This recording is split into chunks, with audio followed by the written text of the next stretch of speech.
Eccentric in the best sense. No posturing, no pretensions.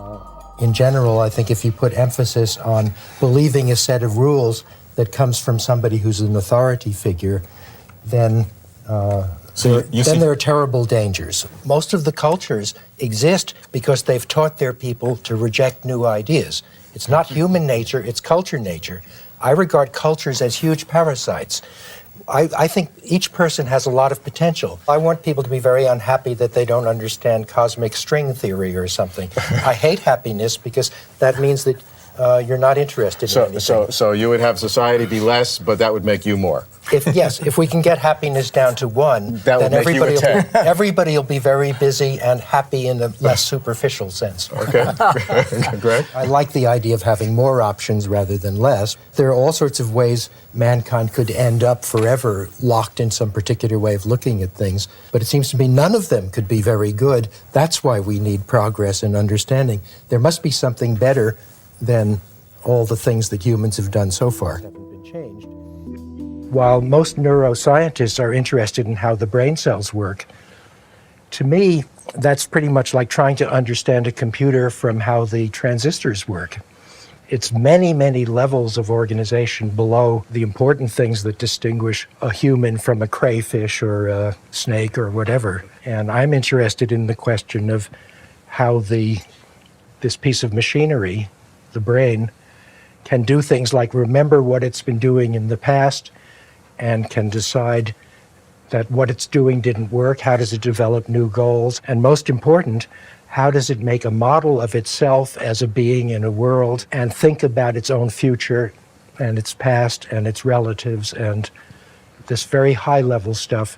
And those are questions that neuroscientists don't like to talk about very much because they see that as too futuristic, too vague, too high level. Most of psychology for the last 100 years has been concerned with explaining how an animal reacts to a particular situation or condition. The idea that maybe the brain is like a big table of instructions which say, if this happens, do that, and if this happens, do that.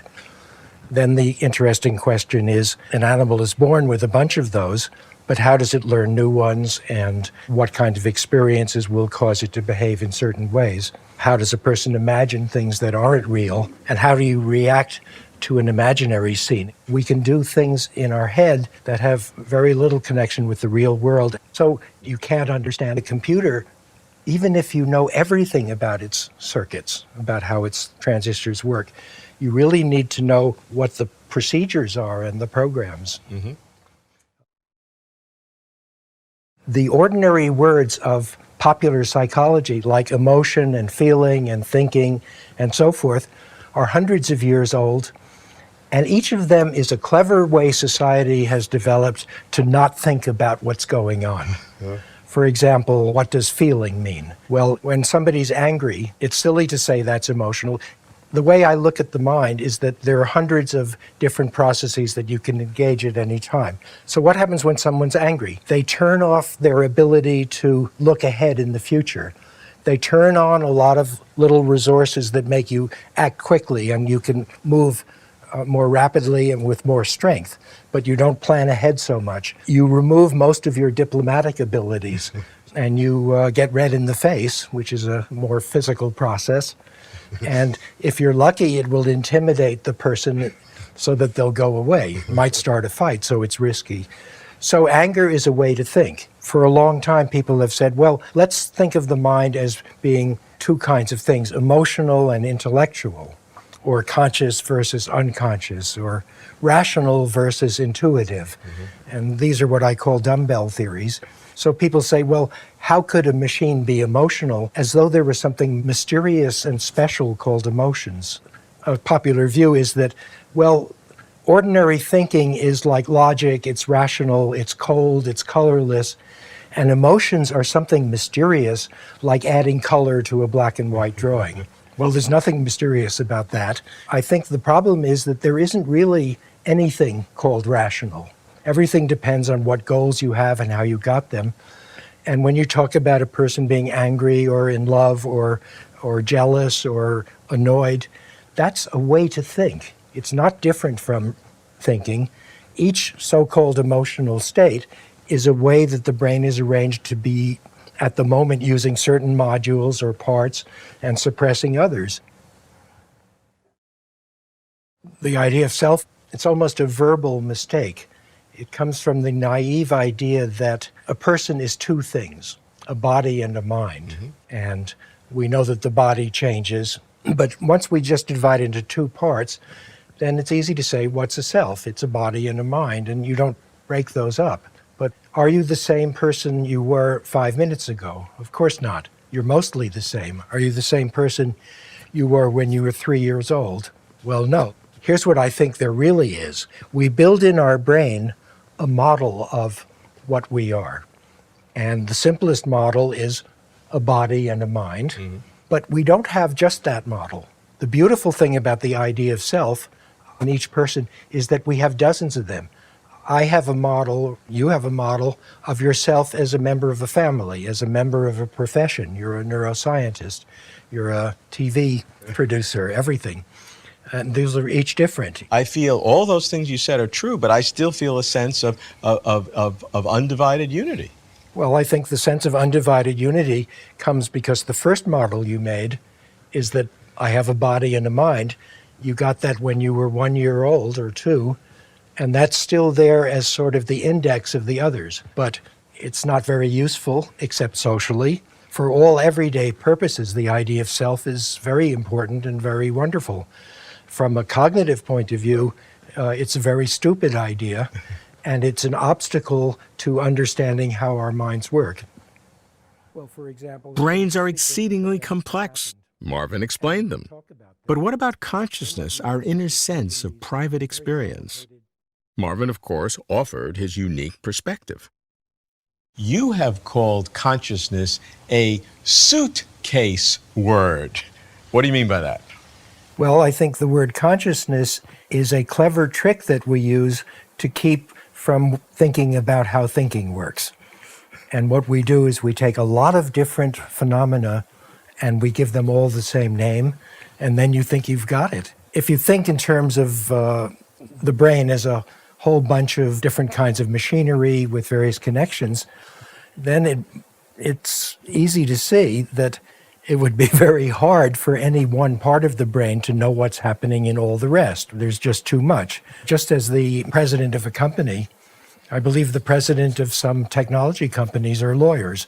They haven't the slightest idea what the company makes or how it works, but they know little things like, we're not making enough money. When people use the word consciousness, I think it's a very strange idea that there's some wonderful property of the brain that can do so many different things, such as to remember what you've been doing recently or remember who you are and just so many things like that. But there are hundreds of kinds of awareness. There's remembering something as an image, there's remembering something as a string of words, there's remembering the tactile feeling of something. Most of the time you don't remember those things. And that's what you mean by suitcase, because you take all these dozens of mental activities and try to stuff them in this one place. Right, and there's no harm in that for social purposes because it's very good. When a word has multiple meanings, that ambiguity is often very valuable. But if you're trying to understand those processes and you've put them all in one box, then you say, where in the brain is consciousness located? There's a whole society of scientists who are trying to find the place in the brain where consciousness is. But if it's a suitcase and it's just a word for many different processes, they're wasting their time. When we analyze all these pieces of consciousness, is there anything left over that allows us to go beyond the physical world? Well, the physical world is everything we know. And if somebody believes that there's another world that we can't see or measure, they're entitled to their opinion. But I think the more you develop that idea, the more cubic centimeters of your brain you're wasting with questions that don't make any sense and can't be answered. If there's another universe somewhere that doesn't interact with this one, then it's not physical and it's silly to worry about it. However, if there's another universe with a thinking machine and it has invisible wires connected to your brain that change how you behave, then we want to build new instruments to find it. So you don't need anything more other than what we have in our craniums to explain consciousness. Well, I'd hate to feel that there's some other world, and I mean, I worked very hard to become a good scientist, and I studied mathematics for many years and finally proved some theorems no one else did. And I felt this was a great thing. It was wonderful and it was hard work. Now, if somebody comes along and says, there's a little oyster in the universe and you're the pearl, and some creator gave you this ability, well, that's very demeaning. I don't want to be dissed by saying my virtues come from a soul. It's saying nothing we do has any consequences. There's someone else just dropping these little gifts on us. Terrible idea. What would happen if you believed it? You wouldn't do anything. Some things are not. Marvin could be brusque when he rejected an idea he deemed wrong-headed. So I had no doubt that Marvin would repudiate the idea of a soul, but I wanted to press him, feel the sting of his critique. People often have a feeling that if there's something they don't understand very well, they could attribute it to something else, to some kind of essence or spirit or soul or whatever. And yet, that doesn't help much, because along with it usually goes, please don't ask how the soul works. What are the parts of the spirit and how do they interact? What is the essence made of and what is its structure? These are very important words, because at any particular point in the history of something, there's some problems that you can't understand, and there's some problems that you're sure you can't understand. You may be wrong. And that's when you attribute an essence or a spirit or a soul. The people who talk about a soul are just people who are too ignorant or unambitious or lazy, or I don't know what insults to hurl at them, to say, this is a really hard question. It's all very well to say, it can't be answered, but what do you do with somebody who says, this question can't be answered? You say, this is an unambitious, faith-ridden person. Well, they say it's not only can't be answered, but can't be answered in principle. No matter how much knowledge and science advances, it's impossible to answer. But think of the hubris and the preposterousness of a person who says, I know this question can't be answered. That's the strangest thing for a person to say. With a brain with 50 trillion synapses, he's saying, I don't know how to do it. To say no one can do it is to say, I'm so smart that I can predict that nobody else will ever get a better theory. And that's how I view those philosophers. They're saying, I'm so smart and I can't solve it, therefore no one else can. What a strange thing to say. Minsky had no bounds for his intellect. He'd venture far beyond brains, minds, and souls to the universe and its foundations, like the radical idea that our whole universe could be a fake. It's perfectly possible that we are the production of some very powerful, complicated programs running in some big computer somewhere else, and there's really no way to distinguish that from what we call reality. Maybe we are being simulated by some rather large, dumb program. Maybe it simulated all of evolution. It was set up by someone who wanted to see what would happen on a planet like Earth. Even if we were simulated, we might be able to find some technique that would notice some of the grain of the computer being used is showing through a little bit. So what would you feel if you found those anomalies so that indicated that this was a simulation? Oh, I'd be very excited, because first it would mean that the universe was more easy to understand than we had thought, and that we might even find ways to change it.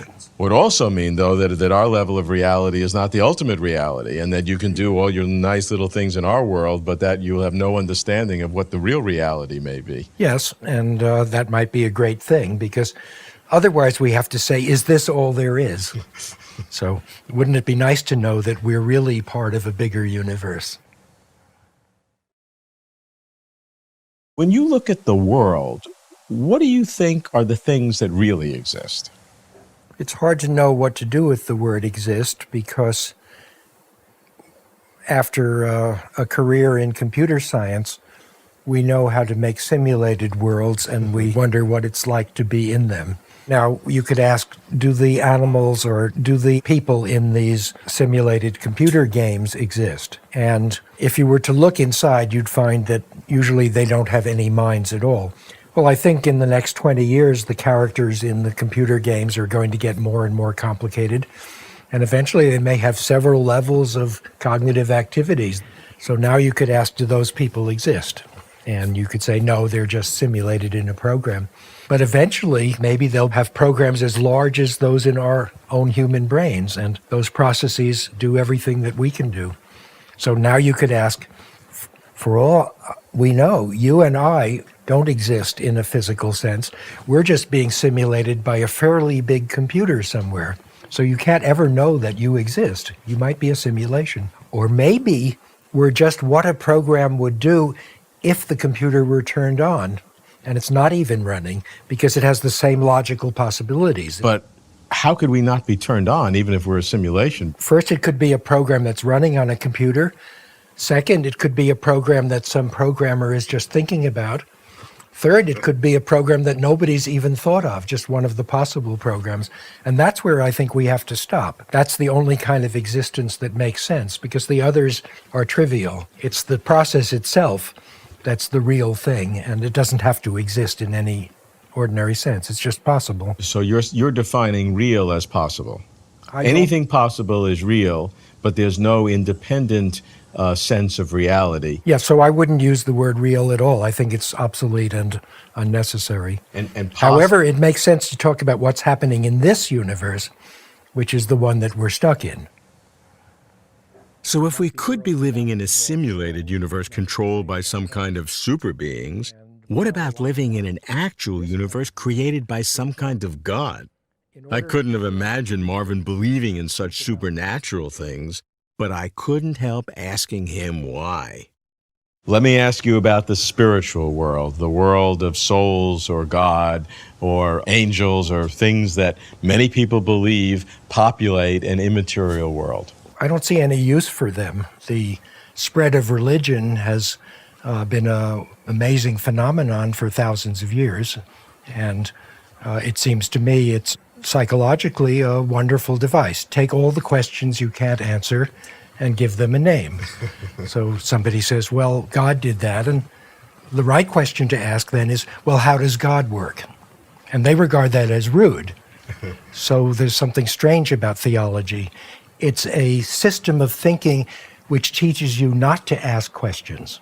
And so I think it's basically incompatible with science. When we grow up, our parent is gone and there's no one to teach us, but we still have that slot in our brain for the marvelous creature who's going to give us the knowledge we need. And you might as well call it God or Satan or whatever is your local religion. So we're built with an instinct to look for someone to tell us what to do. And that was the main way we learned for our first 5 years. And it's still there. And I think it should be removed at some point. But nobody has found the place in the brain where this is and found out how to remove it. The trouble with religion is it picks particular things, like why are we here, or what created the world, or what should we do in various conditions. And lots of these can be studied and understood a little better by thinking more. But our cultures find ways, and it's the cultural rather than the individual who say, we like things as they are, don't think about this, don't change it. What you should do is told by this book. And that's very convenient. It saves a lot of time. At any period, if there are questions science can't answer because there are no tools, then why knock yourself out? The only trouble is that most of the time those questions could be answered if you knew more. Like what happens after death? Well, we don't need death. There's no reason why people should die. Right now, we know lots of genes that cause disease. In 100 years, we'll know a dozen genes that cause aging. Maybe people will live for 400 years then. Shortly after that, we'll find ways to put our minds into machines, and then you can make backup copies and live forever. Religion is why we couldn't do this 2,000 years ago, because mainly it stopped science. Believing in God is why we're all going to die today, whereas if we had promoted science instead, we'd all be immortal now. Isn't that a funny paradox? So if you look at the short-term effects of religion, they're great. They make stable societies, except when they go crazy, which is frequent. And they save a lot of trouble, and they do social services. In the long term, they guarantee death, and they're very bad for us. And almost everyone who is alive today is eventually going to die because the 2,000 years in which science did not progress didn't happen. So I think death will go away, and we don't need to pray for it. We have to work for it. Always provocative, Marvin's views were as incisive as they were disruptive. I recall that in 1999, when I'd first spoken with him, I asked Marvin to distinguish between reason and faith. Most religions, the idea is that, well, there are certain questions we can't decide in any such way, and so it's important to have faith. And if you're very good at having faith, then it means you're not so good at critical thinking. I asked Marvin what people think about his outspoken, unconventional ideas. I don't care very much what other people think about me, so it's hard to intimidate me in that sense, unless it's Richard Feynman or someone. And it doesn't matter that he's dead. I have a very good copy of him, and if I say something too speculative, I can hear and say, well, what would be the experiment for that? What about an organizing principle to characterize Marvin Minsky's way of thinking? I'd select, how does it work? Well, to me, the word sure is when a cognitive process has turned off all other processes that can cast doubt on a particular statement. Being sure is not being sure.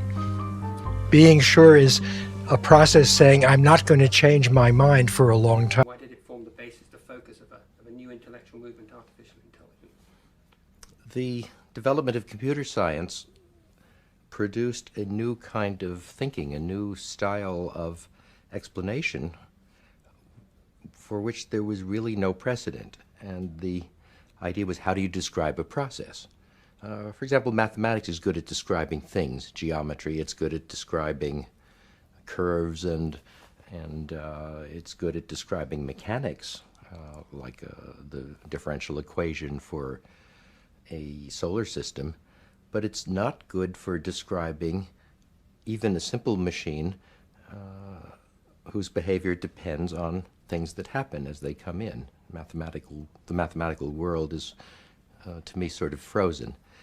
But once we had the idea of a computer, we could start saying, how can I make something that learns? How can I make something that adapts to its environment? How can I make something that stores responses to a million different situations and changes and adapts? And there wasn't any way to think about this before 1950, in our own lifetime.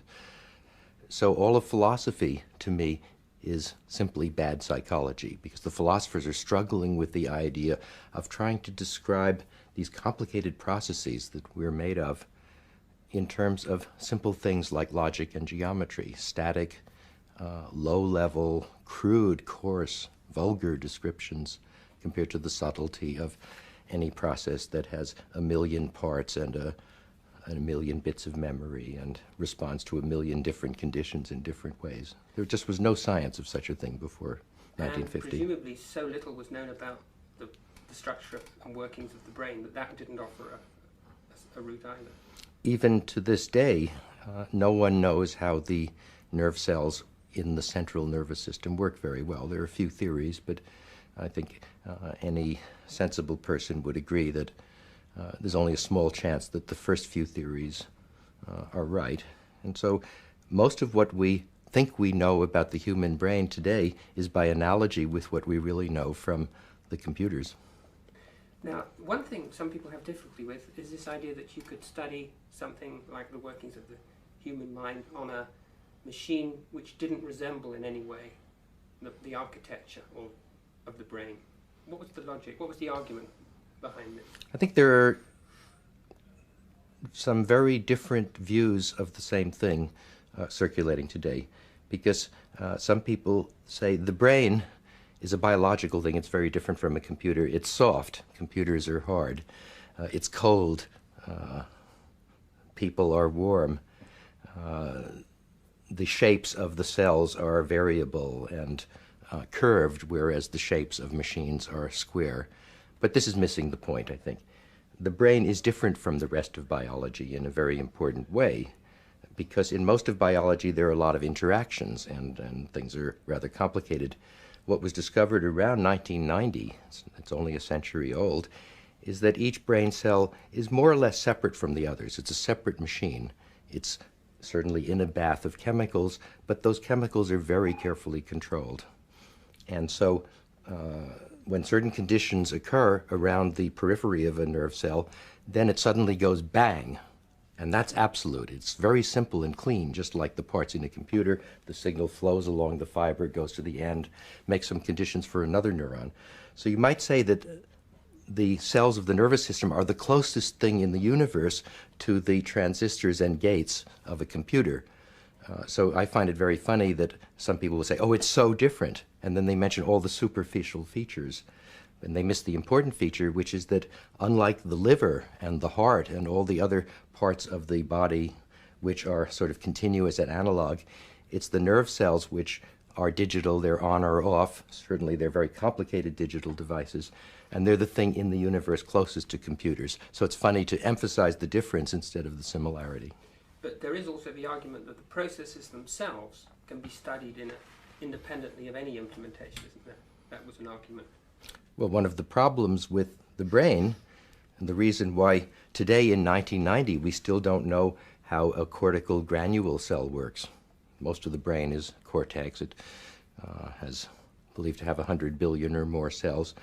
And what we know about the cells of the brain we get from our knowledge about the crayfish and the sea anemone, because they stay alive for days in cool water, whereas you know that mammalian brains die in 5 or 10 minutes if they're disconnected. And so it seems to me that the idea that you can't study a brain the way you could study a typewriter or an electric circuit, it's very hard to study it because it's so delicate, but that's not a matter of principle, that's a matter of bad luck. If the brain were 1,000 times larger, you could crawl around and attach clip leads and study it just like any other machine. And so the general belief has grown that there's something different about it. And again, people are confusing essentials with accidents. There's a reason why your brain cell is 1,000,000 times smaller than you, or 1,000,000,000 times, because in order to be intelligent, you have to have 1,000,000,000 brain cells, so you have to be 1,000,000,000 times larger. So I think all animals in the universe, wherever they may be, will have a little trouble at first understanding their own brains, because you need so many cells to be. But we're developing instruments, and I think another 10 or 20 years we'll be able to connect things to brain cells and find out just how they work, and it won't be so hard after that. What would the... Just hang for a second. Could you just walk your leg around just a little bit more? Yep. Great. Thanks. What sort of things did the early AI pioneers try to do, and what was this idea of search that they used? Just tell me a bit about that. Maybe the first important idea about how machines could be smart was to notice that machines were tireless and they were becoming fast. And so if you had a certain kind of problem, which might be hard for a person, it would be easy for a computer to solve it if the computer could simply try every possibility. Now, only certain problems are small enough for this to happen, but I remember once there was a wonderful puzzle. It's called pentominoes. I should have a picture of it, but anyway, it's a rectangle which I think is 6 by 12 or 8 by 12 of little squares, like most of a checkerboard, and there are a bunch of little pieces, each of which are made of 5 squares. There's 5 in a row, and there's a sort of corner-shaped 1, 1, 2, 3, 4, 5, and an L, and a zigzag like a W. I think there are 12 different pentominoes that you can make, and it's a wonderful puzzle for somebody to put all of these pieces into one rectangle. People find it very hard. They fuss around. Some people fuss for an hour. Can't do it. We once, Stuart Nelson, who's one of the hackers here, once said, well, that's easy. He wrote a little computer program that tried all possibilities, and it generated all million solutions in a couple of minutes. So there's an example where the computer wasn't very smart, but it could simply try after I put this piece in, there are 8 ways to put the next one, and 6 ways to put the next one, and 5 ways, and it just did all those possible ways. So if you have a small enough problem and a way to tell when it's solved, then you can use what we called exhaustive search. And many of the early problems, did they fall into that category? So Yes, and now a few problems fell into that category and worked very well, but one of the things we wanted to do was get a machine to play chess and checkers because people liked those games.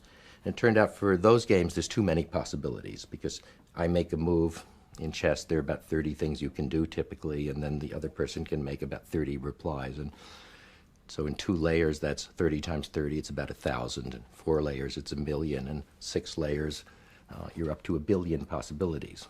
And a computer today could do 1 billion chess moves in a minute or 2, but in those days it would take weeks or more. So you're sort of getting a tree. Each limb has 30 branches, and each branch has 30 twigs, and each twig has that sort of thing. And so you have to prune the tree. So a lot of AI research in the 1950s was finding wonderful new ideas about how to reduce these search trees so that you could solve harder problems in the same time. And I'd say there was 10 years of progressive and interesting discoveries about that. now some of these projects had really quite spectacular success, and they presented this paradox that these were among many of the things which most human beings considered very difficult to do. You mentioned previously Slagle's program. Was that a good example? A wonderful example was, and I think he was my second graduate student, Manuel Bloom was the first. Jim Slagle decided to write a program which would try to solve the kinds of problems that MIT students do in the first year calculus mathematics. And the problem was doing what we call symbolic integrals. And he wrote a program which consisted of more or less 100 kinds of rules or suggestions. Let's say if you see 1 minus x squared in a math problem, the mathematicians know it's very tempting to say x equals sine y or some trigonometric thing. The reason has to do with the fact that in a circle the equation is x squared plus y squared equals 1. It's very familiar to mathematicians, very alien to everyone else. But anyway, Slagle wrote down about 20 rules of thumb, suggestions for how to solve a calculus problem, another 20 or 30 rules for how to do high school algebra, because you can't do calculus without algebra, and then a profound set of another dozen or so suggestions about how to tell when a problem's getting too hard and you should try another one. Well, you see, in calculus, to solve one of these things, there are many things you can try. It's like chess. You could try moving this pawn or that knight, and in calculus you could try using a logarithm here or a trigonometric or a sine or a cosine or just multiplying or dividing. And there are all sorts of alternatives to when you're doing the algebra. So he wrote down these, about 100 rules altogether. The machine would try various ones, and then it would use the special set of rules. I called them rules of fear. If the thing got too complicated, it would say, that's no good, it's too complicated. But if it seemed to be getting simpler, it would follow it further. Well, the amazing thing, and this was 1960, just a couple of years after we started, the thing got an A on the MIT exam, and it was frightening. It was doing as well as the average student, or maybe slightly better. It couldn't do some problems, could do others, and the kinds of problems it solved were pretty much like the kind the students did. So then a few years later you had one which dealt with high school algebra, which was a more difficult problem. Well, of course, this calculus problem is a very purely formal problem. It's all in equations and mathematical expressions. And although those are frightening to some people, they're simpler than words. Danny Bobrow in 1964 started a program to do the same sort of algebra, except that it would be word problems. Problems like John is twice as old as Mary was when she was the same age as, those are things that high school students find very difficult, actually. Although the algebra is terribly easy.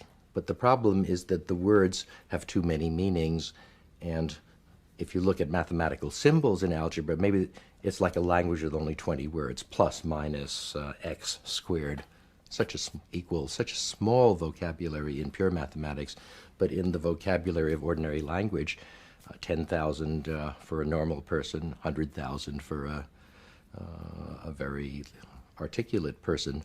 And so the kinds of things that every little child learns to do, like talk with 10,000 words, is much, much harder, we found, to our surprise, than solving the kinds of things that a PhD mathematician would do in a world of expertise. And this went on for 20 years, from the middle 1950s to the middle 1970s. We found it became easier and easier to get machines to do things that people admired as expertise, but it was very hard to creep downwards from the college level to the adolescent to the child to the infant and see if we could get a machine to learn the kinds of things that everybody considers perfectly natural and simple and obvious. You, One second. okay. As you said in one of your papers that actually AI showed a tendency to regress towards infancy, didn't you? It started out. Yes, it was a very strange field because it had this backwards regression. We started out in the 1950s. Newell, Simon, and Shaw in Pittsburgh wrote a program that did very amusing things with mathematical logic, and it proved theorems in mathematical logic. They were pretty hard. They found a proof that was better than the best one that Russell and Whitehead found, and Bertrand Russell was sort of impressed. And the machines were starting to play chess and do calculus and that sort of thing. Everybody's very impressed because machines were doing hard things. But what we began to see is that the things that people think are hard are actually rather easy, and the things that people think are easy are very hard. We could do the calculus with just a few hundred pieces of program, but to learn language, to recognize faces, to walk, and to put your clothes on and do the kinds of things we expect every child to do, we still can't do with the robots and the AIs of 1990. Let's look at some of those things that turned out to be hard and try to understand why they're hard. Why should understanding language, understanding children's stories, why should that be a difficult task? There are several ways to explain this. A humorous way would be that it took animals, took about 3 billion years for to go from the first cells to the vertebrates, the fish and the amphibia and the reptiles, and then 400 million years to go from the first animals to the chimpanzee. And then it's just 400 million years, you see, and then it's just 4 or 5 million years to go from the chimpanzee to man. So you might expect in that sense that the kinds of things that the chimpanzee or the child can do are very hard, and the difference between the chimp and the man, which is playing chess and doing calculus and things like that, difference between a kid and an adult, would be relatively simple in a sense. First, you had to get the basic brain that's able to learn complicated things. The complicated things themselves are nothing. So that's one reason. I think the other reason is that why was it easy to build these expert systems? And this is my own theory, that if you look at the expert systems out there today that do such good things like chess, each one is based on a certain way of representing the world. We call this representation of knowledge or model of the world or something. And these wonderful high-powered programs each use one way of representing the world and one way of representing knowledge. But in language, each thing we do uses, I suspect, 3 or 4 major different kinds of representations and maybe 20 or 30 minor ones. And so everything that an ordinary person does in ordinary life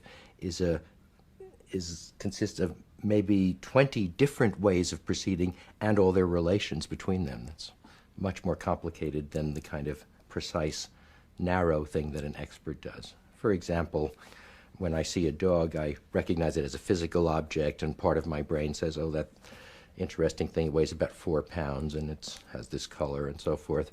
Another part says, it seems to want something. So I have an emotional, not emotional, but I have a social reaction to it in terms of social communication and maybe their defense mechanism. I have to treat this as a threatening situation. Is it going to bite?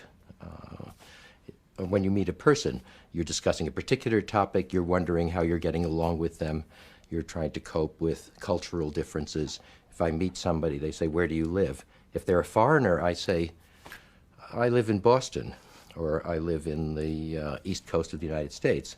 If there's somebody from this area, I say Brookline. But I know that strangers don't know where Brookline is. They might have heard of Cambridge. And so every time a word comes in, the way I react to it depends on many different other kinds of knowledge. And I don't think these problems are unsolvable at all. In fact, in the Society of Mind, I propose some theories of it. But I feel that the research community working on artificial intelligence got so addicted to its success with expert systems that almost everybody in the community is saying, if we just get exactly the right representation, we can solve all problems.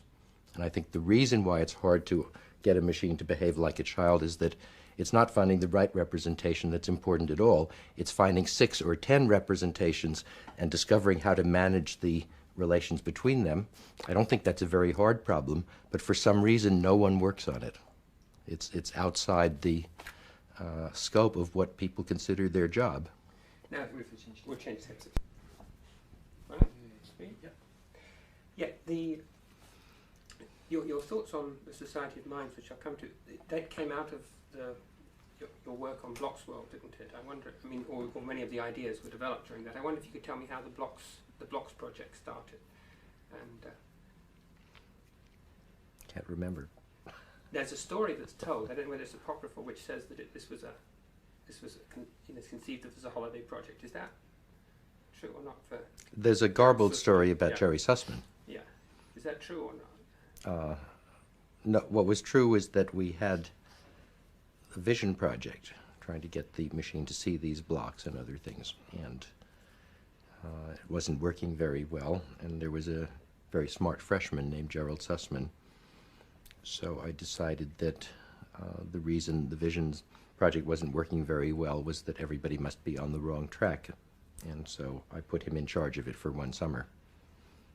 And because he had had many ideas of his own, and I thought it might be a good chance to see if a beginner would do better. And he didn't do worse than the others.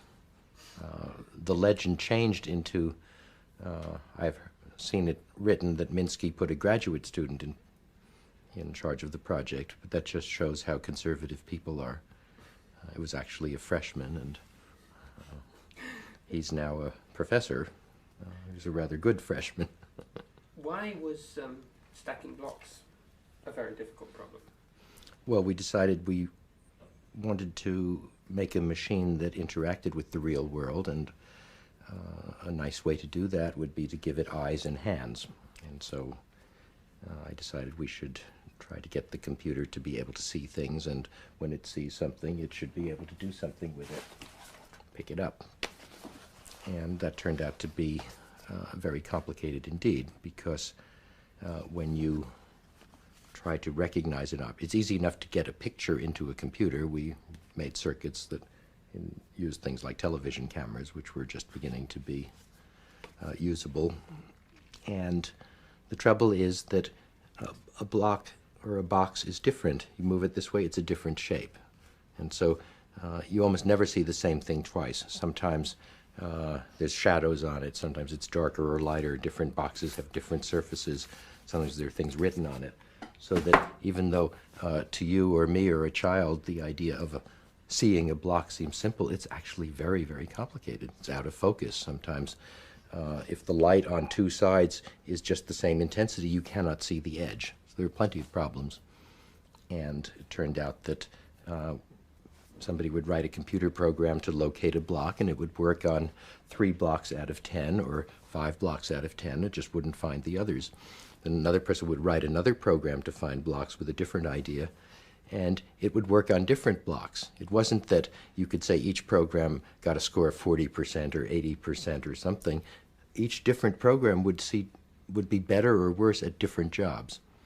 And what I began to sense was that we should stop looking for a very good vision program, and this concept came to Papert and me around the same time. We were working together.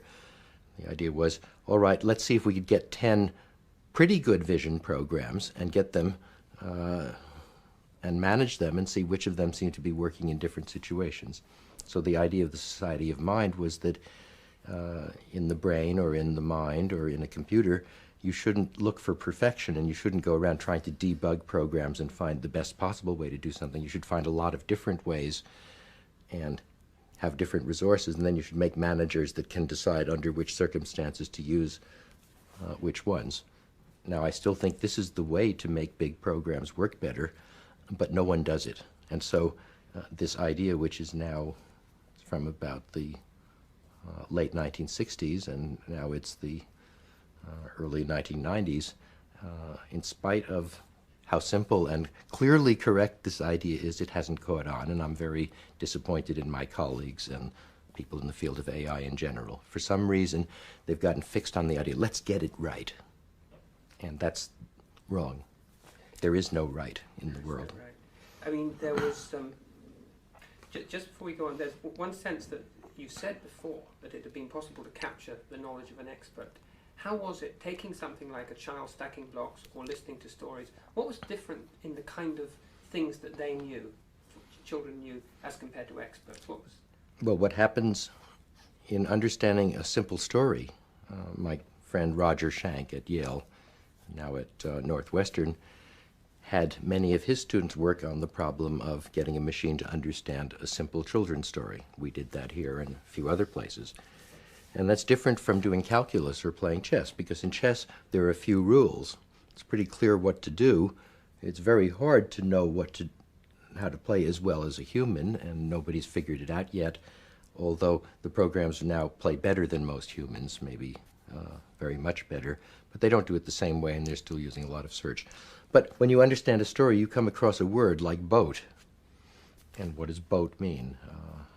Well, that's a bad word, but when you look at it, you know so much. In calculus, if you see a sine function, you only need to have a few rules, at least to do calculus. But for a boat, you have to know different kinds of boats for different kinds of water. They're kind of try another word, because this is yeah, important. right. What about was a abandon the bird, damn what's thing. Yes. Yeah. Really a terrible word. Or I wonder whether another way of approaching this would be through the story, the Charniak story, or something. I think, well, a very simple one in linguistics is the word take. John took a trip to Mexico.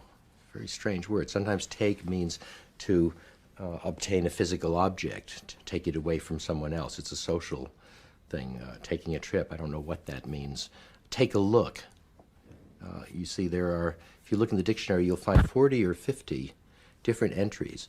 And so here's a set of meanings, a set of processes to be applied to the rest of the words. And you have hundreds of them in your head, because the ones in the dictionary are just the families of these. You have to use the other clues to decide which of these hundreds of different mental procedures to apply to the rest of the words, and each of the words has the same thing. But what I'm saying is that to understand even a simple sentence, you have to know thousands of different things. And my example before is to get an A in that part of freshman calculus, you only have to know 100 things. Now, I'm not saying that it passed the whole calculus course. I don't want to oversell this thing, but it did a certain large part of it, the formal integration, and that's part that people considered expert. Well, to understand a simple child's story, you have to know so many hundreds and thousands of things, and they're different kinds of things. In a little child story, some word will talk about the geometric shape or the nature of space. Another one will talk about time.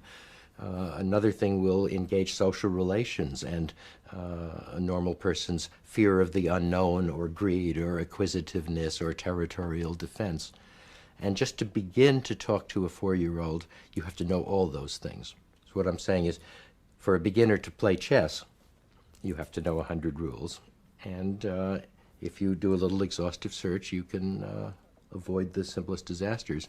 To talk to a little child, maybe you have to know 100,000 things.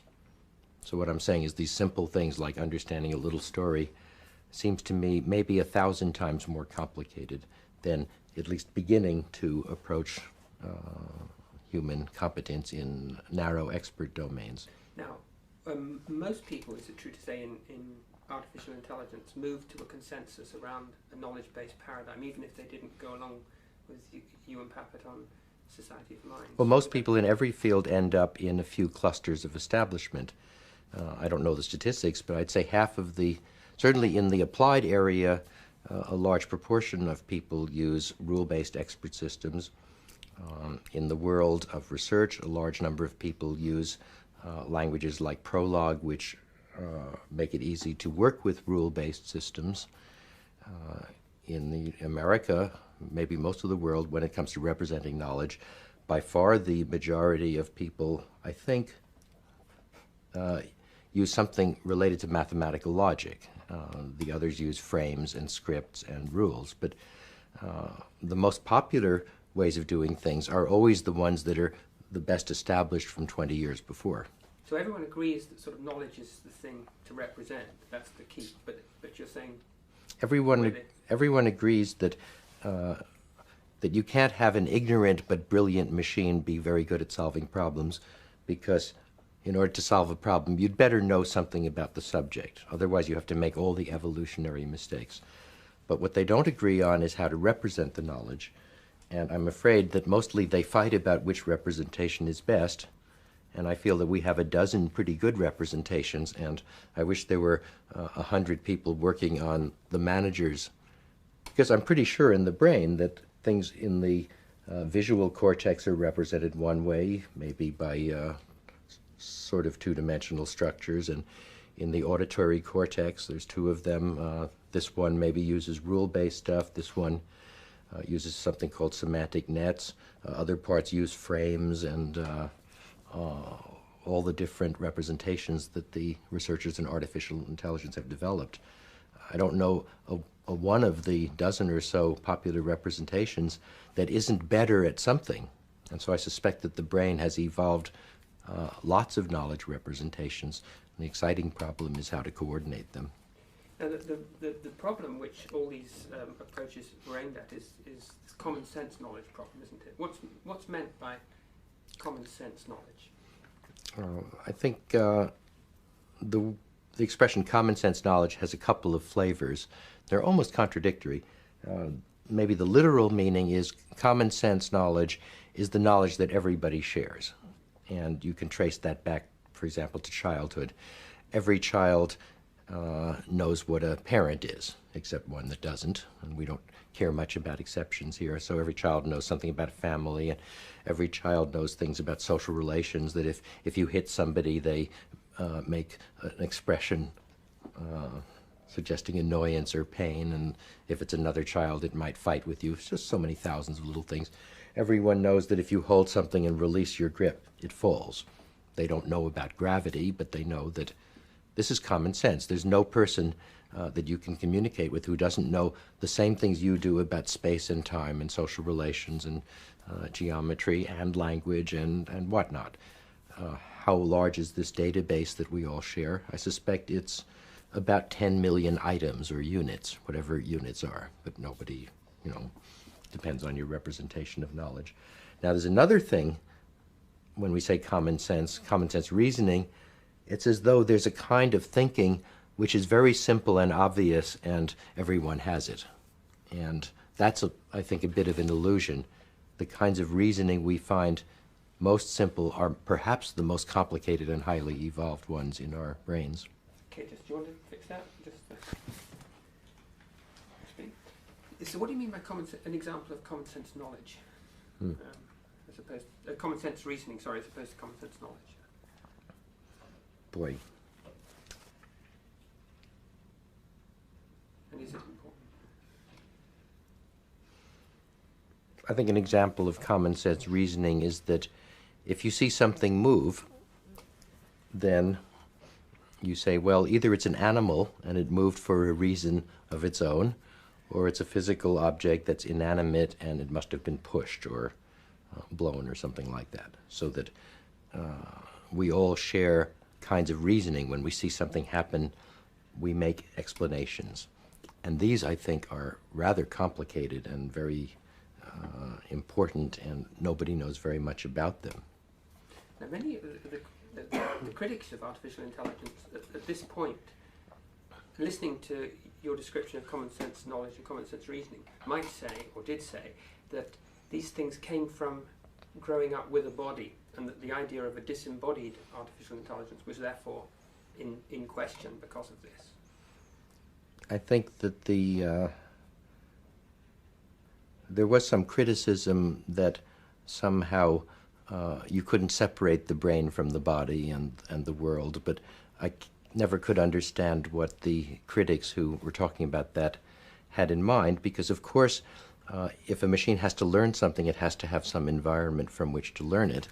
And if the machine is going to be competent in dealing with the physical world, then either it will need a body to experiment in the world, or else it will need a little computer that simulates the kind of physics that you need for a world, like an airplane simulator. But there's one other thing that that those critics didn't understand, which is that if you could program into the machine the same knowledge that you would get by experience without learning, then it would understand it just as well as if it had learned it. And so there's a lot of confusion between the present state of a person. Suppose that you have a normal person, they become paralyzed. Well, they still understand the world, they're not interacting with it. So it was nice to have a controllable body for learning through, but it's not philosophically or technically important, it's just convenient, and there are other ways that it could learn. The brain actually, after all, isn't in the world, it's imprisoned in the skull in this dark, moist, quiet place, and it's only connected to the world by video cables of a sort. The question I've asked some of these philosophers is, if you had a baby that was born blind and paralyzed with one channel, auditory channel, so basically learnt about the world through language, would such a person be able to use language with common sense? What's your view on that? It seems to me that the reason people are as smart as they are is that they have several ways of representing knowledge. If you have just a single way to represent knowledge, say as strings of words, the chances are that you might get stuck. You try every way you know of solving a problem, they don't work, there's nothing else to do.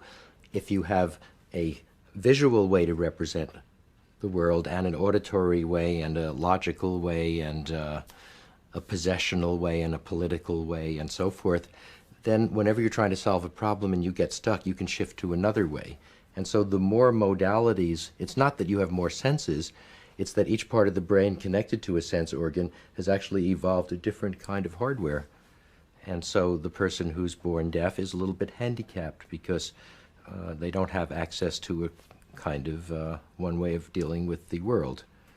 Now, in fact, if they're well educated, they may become better at solving most kinds of problems than hearing people or sighted people, because they can overcompensate. And I believe every person has a dozen ways of representing knowledge, and if you're blind, you lose a couple of them. You've still got 8 left. And but if you lose all but one, if you lost all but the sense of touch, then you might be very difficult. Helen Keller is a person who, I think she got meningitis after she had some memories of seeing and hearing, and it's much harder with babies who are born with no senses at all. I don't know if there are any. There was an example we found of Oliver Sacks has one of a person born with blind with cerebral palsy, and who knew most of blind and deaf? Not deaf, no. I mean, that's the thing, but still it's remarkable that most of what she knew about the world until she was 80 or something, was read to her out of novels. So that was so it's still very restrictive, Mm-hmm. and she could talk normally. But when you think about it, if you're reading a novel, then you're reading knowledge that has been processed by adults, and you're much better off than learning it yourself through a baby's brain. Now, the Sight project's an interesting example, which, I mean, the computer, Doug Lennox's computer, is severely disabled in the sense you've been talking about, and he is having to give that knowledge to it, isn't he? Well, the Sight machine is disabled in the most profound sense of all, which is that it doesn't learn. So it wouldn't matter if it could see or hear. It's basically a knowledge base that is not able to acquire knowledge on its own. And it's the first attempt to try to put in one machine many different kinds of knowledge. And I expect, I would like to see 10 other such attempts around the world. It's a shame that we have all our eggs in one basket, and Leonard and his group have many wonderful ideas. Some of them might be badly wrong. He thinks or hopes that his machine will be able to acquire knowledge when it knows something, because it's true to say, isn't it, that it's difficult to learn if you don't know anything to start. I think it's hard to learn if you don't know a lot of things and if you don't know how to learn. The trouble is that no one in AI knows how to tell the machine much about how to learn, because there hasn't been really enough research on it. There are quite a number of early stage machine learning projects around the world, but I'm afraid they're a very small minority of the general investment in artificial intelligence. Compared to building practical, performing expert systems, we really don't know very much about machine learning to this day. Now, learning's You see, learning would seem to me to be like a basic thing. Why has it proved so intractable, or are you saying that just not very much good work's ever been done on learning? Yes, I'm not sure that learning is intractable, but the number of people who have tried to make machines learn is pretty small, so it hasn't been a high priority project.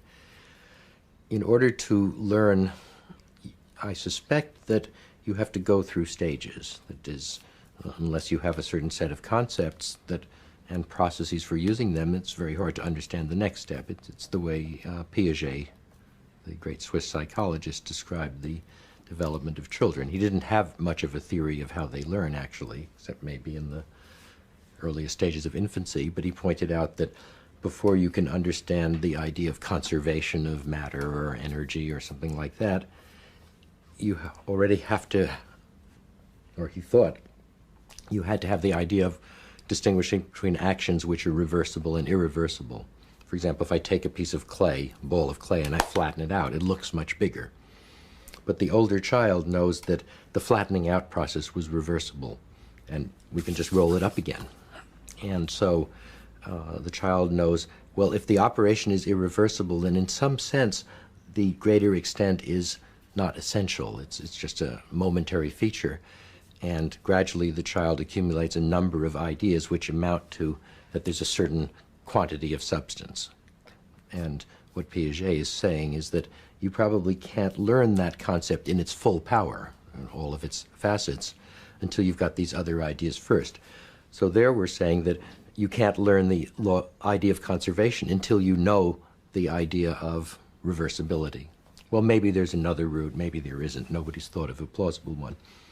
But it might be that even to learn very simple things that we take for granted, for example, how do I learn that if I take an object and release my grasp, it goes down? I have to have the concept of down. I have to have the concept of intentionally releasing it as opposed to something else. But I have to have the idea of support. In this case, support from the top. That's different from support from the bottom. It amounts to the same thing. So there's so many ideas you need before you could even look at the world and make explanations. And we have people working on what we call explanation-based learning, and to me that's one of the very most promising ideas in modern AI research today, explanation-based learning. You look at a situation, you don't just describe the bits or the pixels of the picture, you describe the objects and their apparent relationships, but the relations come from you. It's not that there's a hand there and a piece of paper, it's that the hand is grasping the paper. That grasping is not there in the world, actually. It's something that comes from my own knowledge of the scene. So maybe for psych or any knowledge-based program to learn, it's going to be very slow or nearly impossible until we prime it with just the right sorts of concepts so it can start going rapidly. And I'll bet that a human infant is born with a surprisingly large collection of built-in procedures and mysterious pieces of hardware and reaction schemes that make it easy for the little infant to learn. We just don't know what those are yet. But would you say that that was the biggest bottleneck to the solution of the common sense? I suspect that once you get a pretty good system for learning, then there are a couple more stages.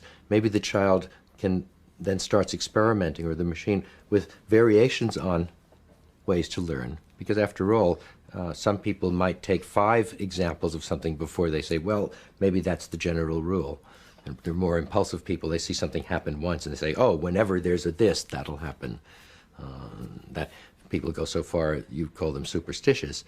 And so each person may tune things. And I think the greatest breakthrough of all will be when you get smart enough that you can invent new ways to learn and try them out and see which work. And then the thing can invent better ways to improve itself and so forth and just take off. And what both Leonard and I and many other people agree is there's some threshold. If you don't get up to that threshold, the machine just won't get better. Maybe it'll get worse if you let it learn. There was an example in 1957 when Arthur Samuel made a program that learned from experience to play checkers. And if it played with a good player, it got better and better. And if it played with a bad player, it got worse and worse. And we don't want that. But I suspect that once you get up to a certain threshold, you could say, my goodness, I've been learning from this experience and I'm getting worse. I'll turn it off. That's a very simple piece of knowledge, but if you don't have it, you might ruin yourself. And children who make bad friends. We as parents, our greatest fear is what happens. It's not our influence on the children, it's who are their real friends who are going to elevate them or ruin them, because we know our children don't know how to learn, they're going to copy it. Now, to raise connectionists claim that networks can adapt, or and they use the term learning. Do you feel, and they might argue that it was an architectural problem, that actually it was difficult for symbolic systems to learn? It's difficult for anything to learn something unless it's the right machine for it. I built the first neural network learning machine, in fact, before I started to work on symbolic approaches. And I got annoyed with the thing because my particular machine learned very quickly at first, and then it got slower and slower as it filled up. And in order to make a new distinction, it would have to forget an old one. It was a rather small machine. And I got the feeling that it just didn't have enough organization to learn hard things. Now, the modern connectionists are in a very strange level of science, I would say, right now, because you can see hundreds of papers. Somebody says, look, I got this machine to learn to pronounce words from spelling. Surely this is a very hard problem. Some human programmer took a couple of years to do this by hand, and his program is only a little better than mine, that sort of thing. Well, the trouble is we don't know how hard that program is in an absolute sense.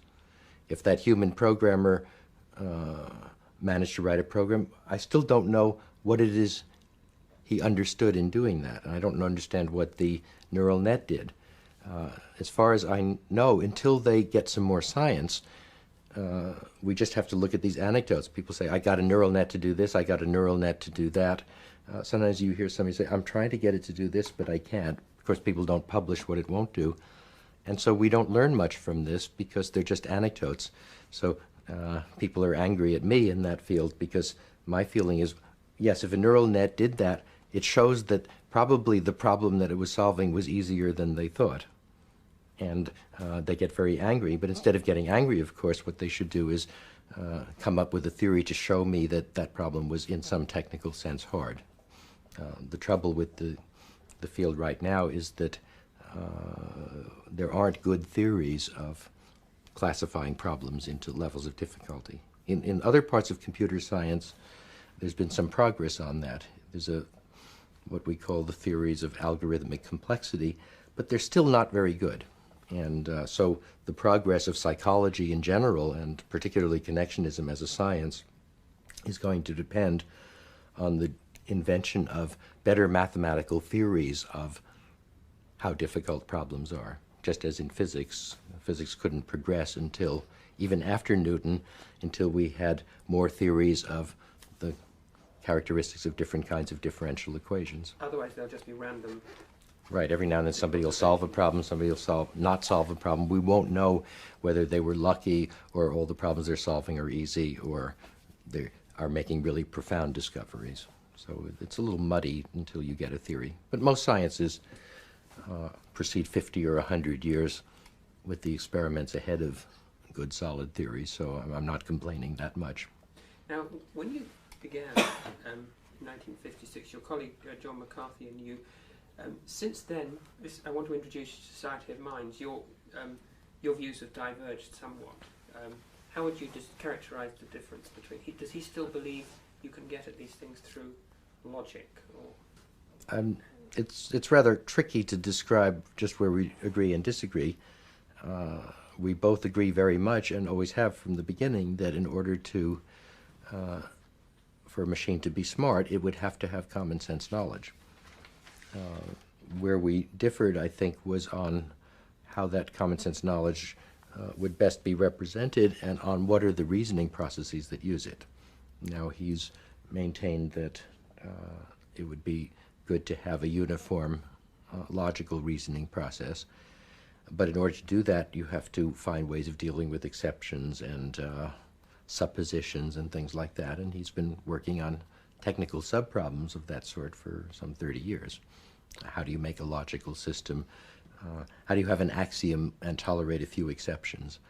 How can you do reasoning of the form, what if this were not true for a moment? What could I learn from it? It's very difficult, and my feeling is that there are other ways to reason by analogy, using frames and defaults that are more lifelike and more productive, and that you don't have to struggle quite so hard with these logical difficulties if you start with a more flexible system. In the long run, though, it would be nice if we were using these other informal kinds of reasoning to have theorists come along and clean them up and say, well, in certain places we can replace it by a much more efficient, perfect procedure. I suspect that most situations that can never be done, but it doesn't matter. So we differ on what problems to work on. McCarthy likes to prove things, get them settled. If you have a good theorem, it lasts a lifetime. If you have a practical theory, you just never know what its status is from one year to the next. Now tell me, now you're saying that you and Seymour Papert throughout the 60s and 70s developed your ideas on, which led to your book, which you published a few years ago, The Society of Minds. Tell me a bit about the theory of the Society of Mind. The Society of Mind theory is basically that in order to make a machine with the kind of versatility and resourcefulness that we take for granted in people, a good way to do that is to package into that machine a lot of different ways to represent knowledge, and a lot of different ways to exploit it. And this leads to a certain difficulty. Is there a central place in this mechanical brain that's in charge of everything and knows everything? And I think what I show in the book is that that really can't be, because if different kinds of knowledge are represented in different ways, then the parts of the brain, the parts of the machine that's doing all this, really can't communicate with each other very well. And so you get a very different picture of identity.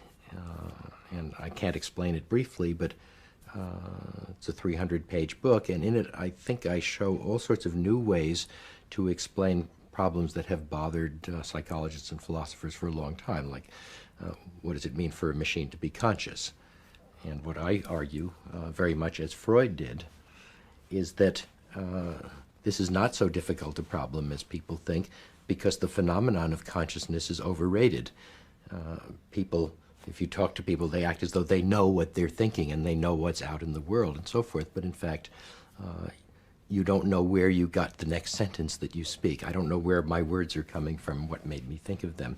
So that there's a little speech machine which has a little bit of memory of what it did a moment ago, and I don't see any great difficulty in simulating that sort of thing in a computer. The hard part are the maybe 400 different submachines that are computing different aspects of how to solve various problems. There are lists of goals that I have, and machines interpreting those goals. Maybe one of the goals is expressed verbally, but it's talking about physical things, and there's a misunderstanding between this part of my mind and that part of my mind, and it's a big mess. Well, I think that the only way to make sense of the weird phenomenon that baffle psychologists and philosophers is to build a machine that works this way. And as far as I can see, judging by the failures of, for example, connectionist machines to learn to talk, There's a big difference between learning to understand a sentence and learning to pronounce a word. And logical machines learning to solve the simplest common sense problems and so forth. It seems to me the way to proceed is to find ways to do everything, build them all together, find ways to manage them, and then study what kind of phenomena you get when you assemble that machine. And my prediction is with a little work, you'll find the machine saying that it's conscious and denying that it's a machine, and having all sorts of beliefs of unscientific kind that every normal, common sense, reasoning person ends up with. So the mind is not one entity in this view. The mind is not a centralized thing. It's a whole collection of different parts. And we see that in brain surgery. Somebody has an accident, loses a piece of brain. There's still a person there. It's not the same person. It's missing some trait. It can't recognize faces. It can't think of the... We see injuries where a person can't think of the names of animals, peculiar kinds of aphasias and anomias and so forth. And if these are small injuries, this apparent person still functions. It's somewhat like the original person. It's missing some things. Sometimes it adapts and rebuilds and finds substitutes. But to me, a person is not a person in the normal sense. A person is a wonderful package of interrelated traits and ideologies and things it's learned and pieces of hardware. And it's a wonderful concept, even if realistic. Is the computer still a vital element of this type of research? I mean, can you make these things as small individual, lots of software machines? Can you simulate the whole thing? Or has it changed? Has hardware now become crucial again? I guess I don't understand. The question. That if we have lots of types of machines in our mind, you know, can we represent them as pieces of software and simulate them? Is the computer? Oh yeah, computers are now getting so fast. Pretty soon you'll be able to buy a little box that computes at a rate of 100 million operations a second, and by the year 2000 or 2010, it'll be doing 10 billion operations a second in a desktop machine. By that time, I wouldn't be surprised if that's enough hardware that you could make everything a human brain does, or simulate everything a human brain does in some sort of software. Maybe it'll be 10 or 20 years after that, maybe sooner. It's, from the view of history, 10 or 20 years is a blink in evolutionary time. So we shouldn't be worried about what day it happens. But surely in 100 years, there will be machines this big that have more capacity than the brain. Hans Moravec thinks it's 40 years. But some of the people like Hans Moravec, Rodney Brooks, believes that we have to sort of retrace evolution in a sense, that we're going for too big a problem with the human brain. Do you? Oh, I think you should do what I'm doing, namely start with the most interesting aspects of mental activity and try to figure out how they work and simulate parts of them. I think if you start by simulating the early stages of evolution, then you'll spend a long time discovering the obvious. But if you had I would start as Leonard does with simple phenomena of natural language and work both ways. Take some level of performance which is meaningful and easy to understand and respectable, and work down to say how could it be learned, and work up to say how could this turn into something like an adult. But I wouldn't start at one extreme or the other. If you had unlimited resources, how would you turn this into a research program? If I had unlimited resources, I would duplicate myself and just stay home and think. And after a long time, I'd come out and tell people what I concluded. I'm not serious. I get most of my ideas by arguing with people who don't agree, and then going home and working on the details. And then when I get stuck, coming out and arguing again. But I'm not interested in a big project because... But from what you've been saying, one way to approach this would be have lots and lots of people trying different approaches to it. Well, I'd like to have lots of people thinking about how to combine different approaches. It's not the different approaches themselves. It's why aren't there more people making a machine that uses 3 different representations of knowledge and crosses over? That's a very specific kind of research project, and I see no one doing it. So that's, to me, that's the missing link. This has been... Almost out of tape. Okay. Okay, change the tape, because I'm on my last set now. Yes, didn't see a thing. Yeah. To me, foreign countries are places where the people can't talk right. I get no insight from it. Yeah, that's not going to be so much of a problem with some of these translating. You've seen the Matsushita one, the telephone. No. Very impressive, yeah. What does it do? Japanese to English. I mean, limited vocabulary. It's tied in with I haven't Sphinx seen it. Project. I can't speak Japanese, so I don't. But it'd be very useful. It's good enough to sort of phone up and say, With continuous speech? It's continuous. When did they demonstrate this? I've seen a film that they made. It's Kylie Carbonell, Yeah. at Carnegie Mellon, and it's in collaboration with Matsushita. But we may see. This has been throughout a controversial field. I wanted to get some of your reflections on why you think, sort of, looking at it, some people have been upset by AI, whether it's and what you think it's been about. I think the field is controversial because we live in a spiritualist culture.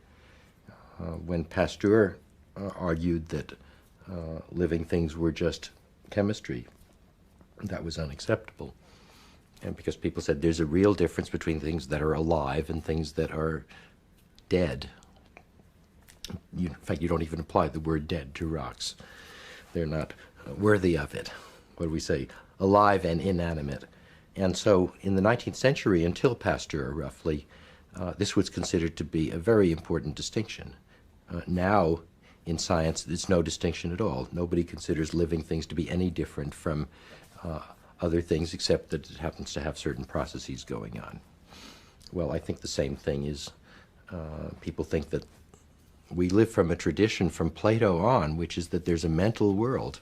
It's a spiritual world, that the body is a mechanical thing and the mind, or even the soul, is something else. And so AI is challenging that. In a religious culture, we would be heretics to be burned or whatever, because, but I don't see that it has anything to do with artificial intelligence. It's that to most people in our culture, we're saying there are no souls, there are no spirits.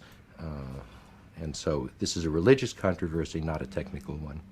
No technical person, to me, of any quality, thinks that there is such a thing as a living thing. There are just things that move around because they have myosin, and the mechanisms are sort of understood pretty well. And we understand that you can't have something that's half alive because it takes a lot of stuff to have this thing keep going and repairing itself and fueling it, because it's a rather crummy structure anyway. It needs a lot of continual repairs all the time. So the living things certainly are identifiable, and they're different from the other things, but there's nothing special about them.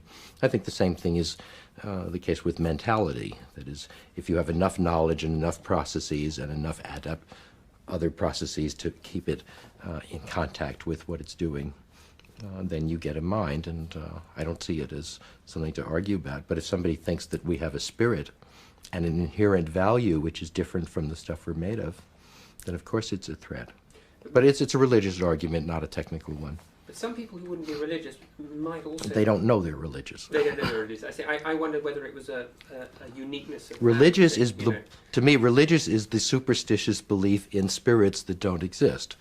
And so anyone who says there's something in a man that's not in a machine is religious in the sense that they're saying there's a spiritual quality I can't explain.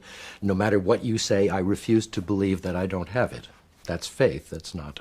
They're not saying anything that it does that technically they can show we can't do, or...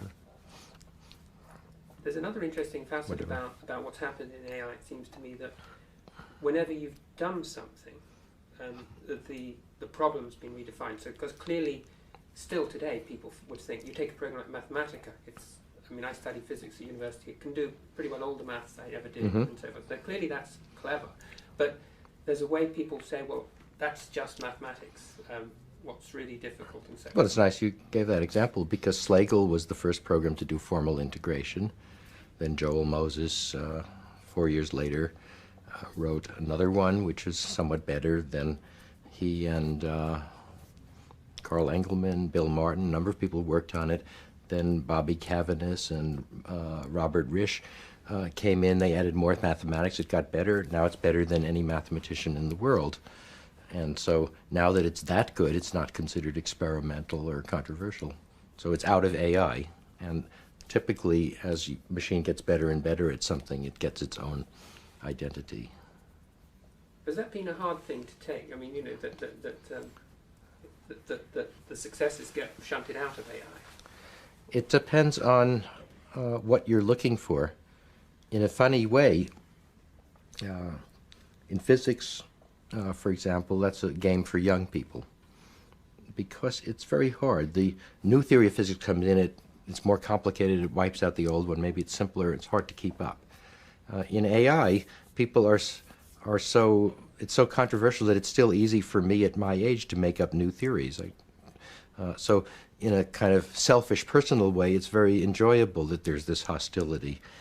There's still only a handful of us and all these wonderful problems.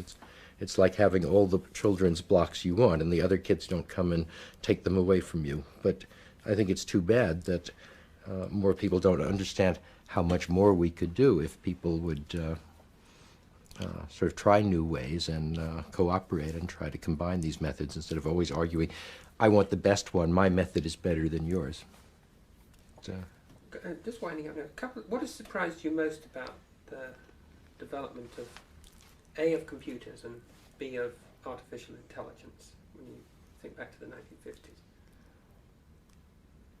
I think it was a big surprise that the things children do were so much, the things that seem hard are easy and the things that are easy seem hard.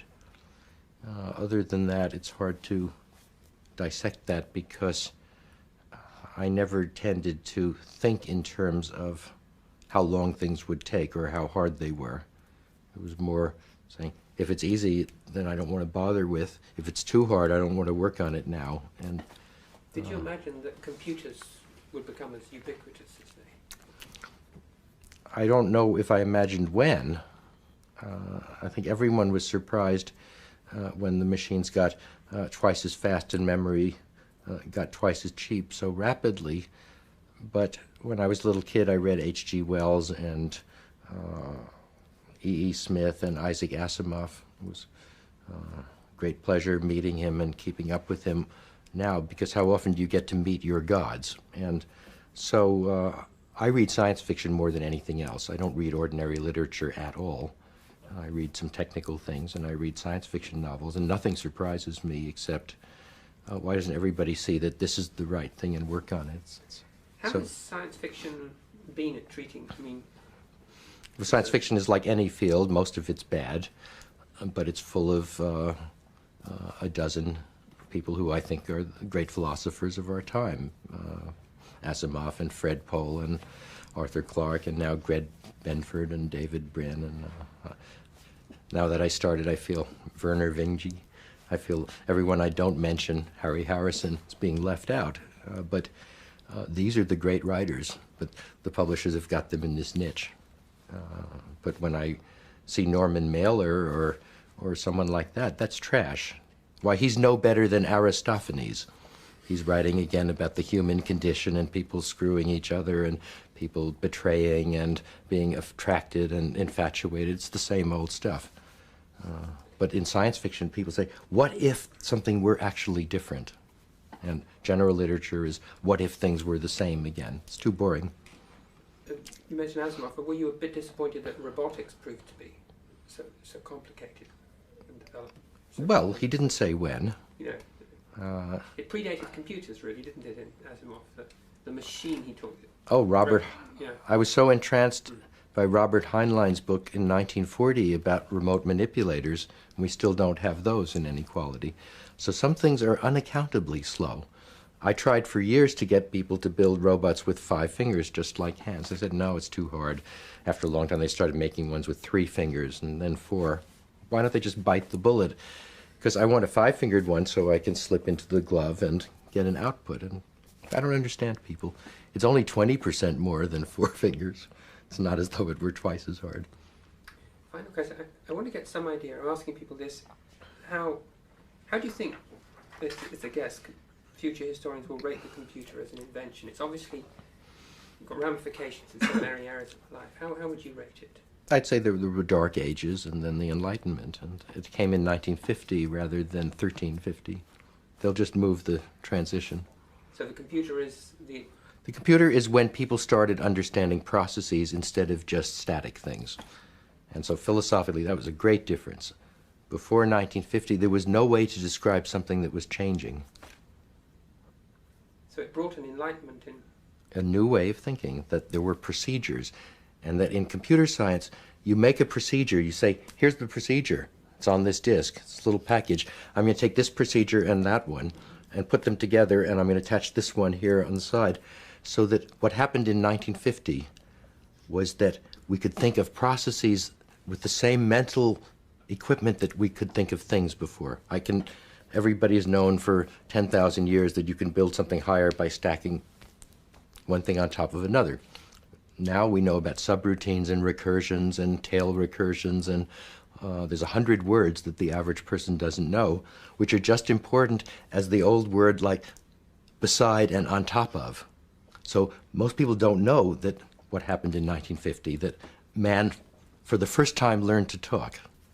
We didn't have, everybody says, well, we learned speech sometime 30,000 years ago. Nobody knows when. But what I'm saying is 1,000 years from now, it'll be 1950 when this animal learned to talk. The stuff before was just emotional utterances, because it couldn't describe processes. It could just describe, oh, there's a thing there. And curiously, most people, as you say, 1950s, didn't see this dimension particularly. They saw this thing as an arithmetic. Computer scientists were the worst of our enemies. It was the computer scientists who were telling the public, it can only add fast. I had so many friends, artists, and I'd tell them, we're going to be able to do this. And they say, how will it work? And I would tell my scientists and say, it'll do this. They said, bullshit. It's just a fast adding machine. Can't do any of those things. So sort of cute irony. People who know too much, but not enough. And just in layman's terms then, I mean, the conception you came into the field, what is a computer? I mean, why, just in... See, I had a great advantage, because when I came into the field, I was a little college student, I meet Warren McCulloch and John von Neumann and these people, different world, they were called cybernetics. And I was just very fortunate. I landed in this. These are the people who, a century from now, will be the philosophers of our time. How many people know the name Warren McCulloch, the greatest philosopher of the 20th century? He's unknown. But that's my prediction. 100 years from now, they'll say those people were so lucky to have known Warren. And those are the people who set you on. Right, and those are the people who are thinking of processes as stuff. And so when I sort of appeared as a child, I got into that culture, the Macy Conference Cybernetics Inner Circle. Never fell out of it again. Right. Okay, thank you very much. Yeah, thank you. So can we get some room time here? Yeah, we'll just be 30 seconds.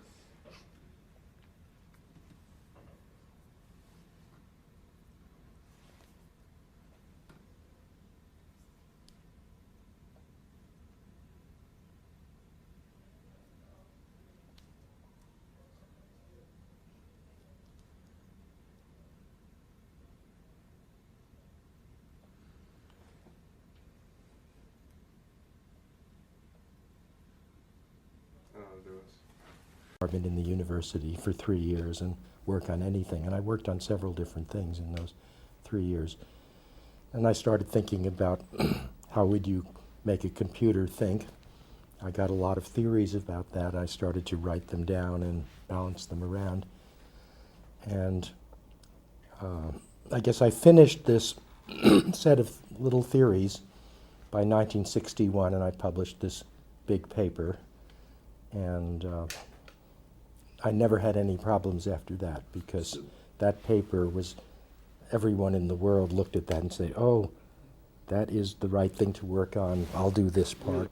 And the paper had about 15 or 20 different things that had to be done, and I just lucked out. It became the standard, and the language I used for describing the different problems got to be what everybody, because before that it was a mess.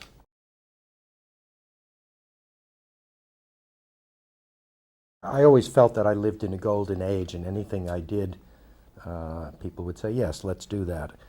And partly was that starting in college and graduate school, I really focused on mathematics. I became a good mathematician. And so when I started to suggest that people work on artificial intelligence and I invented neural networks and things and different ideas in psychology, and I noticed people would tell each other, well, that might sound nutty, but he's a good mathematician and he's proved these pretty good theorems here and there. And so if you go into a new field, it's very nice if you, I mean, it's sort of fake because generally when a mathematician goes into psychology, they screw up. Around 1963, some friends of mine went to the government to organize the future of information processing. There were some very visionary people. The first really useful computers only started to appear around 1960. There were a lot of computers in the 10 years before that, but they were very expensive. And so one of my professor friends, who had been a teacher of mine at college, went to Washington and he organized this Advanced Research Projects Agency idea, which led to the internet and parallel computing and all sorts of things, starting as early as 1963. And he decided he would give me $1 million a year. The government was very loose then, and some smart person in the Defense Department could just start a project. The Cold War and everything. And suddenly this $1 million a year started arriving, and that was a lot of money, and there weren't that many people in the world to hire. So again, I was living in a golden age. If some young fellow would come with what looked like a pretty good idea, I'd get him. It took a while to work up to spending $1 million a year. And if there were, most managers have to say, well, we've got to make a choice. We can do this or that. I never had to make a choice. I'd do both. And it wasn't until the middle 1970s that things got more constrained and you couldn't do any old thing that you wanted or both. Another thing I should say is that I never liked making management decisions. And when we started the Artificial Intelligence Project around 1958, I started it with my old friend from graduate school, John McCarthy, and we just co-directed it. There wasn't any director. The two of us would run this project. Somebody would come in and say, what should we do, or could we do this? And if I was there that day, I'd say yes or no. And if John was there that day, he would make a decision. We didn't always decide the same thing, but we each could simulate how the other one could think. And then 5 years later, John went west to California, to Stanford, start another laboratory. And luckily, another marvelous person, Seymour Papert, appeared that year. And then for another 10 years, we co-directed the thing. So I think people are crazy who try to run a laboratory. And as far as I know, every other laboratory has a director, and that person usually becomes scientifically unproductive and runs out of ideas. And after a few years, the director of a great laboratory is a big liability because he's lost touch. So, but I never managed anything myself. I'd get another person who thought almost the same way, and if I had trouble making a decision, I wouldn't worry about it much. And different people are good at different things, and their judgment was probably better than mine, and we learned to know what each other were good at. So I don't understand modern politics or industry or something. I think these guys who try to run companies are just plain nuts. They're not very good at it. In the great fields of computer-related things, there wasn't very much management science all those years. But still, these big companies would get stuck, and they just lost flexibility. The top people who had been pioneers 5 or 10 years before just went to sea. You could see Xerox, which had developed a wonderful computer that later became the Apple. Its managers didn't understand that, and they said, oh, well, IBM's doing well, let's make PCs. And Xerox vanished from the They couldn't even make a laser printer, even though they had invented the Xerox machine.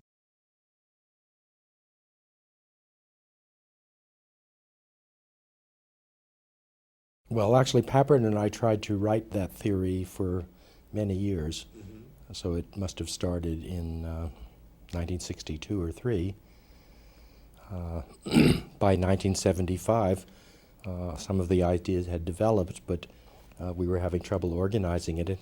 And he sort of turned into the field of concepts of education and how humans learn and so forth, and wrote another book, and I drifted off, and I worked on this Society of Mind book for about 10 years. But in the meantime, every 2 or 3 years I'd get some new theory and publish that separately as and eventually they became chapters in this big book.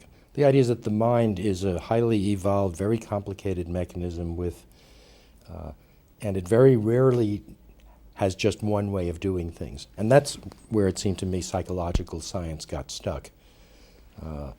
People would say, well, does learning work this way or that way, or is memory organized this way or that way? And it seemed to me that clearly people, if they used any particular way, no matter how good, it would get stuck on some kinds of problems, and you'd have to switch. So what we were doing in making the Society of Mind theory is saying there's got to be a command and control hierarchy, or not hierarchy. There's got to be a lot of different ways this thing could work, and different parts of it have to know when they're doing badly, or they have to have critics.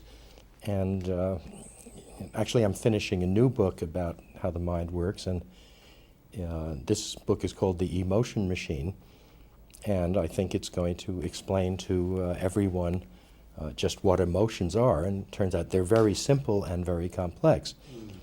An emotional state is just a particular way of thinking. If you're angry, you think in a certain way. It's not that there's thinking and emotions which flavor it. It's that there are different kinds of thinking. So if a person's angry, it means that there's some problem that's bothering him, this situation that he's got to do something about, or she, and you have to do something pretty quickly.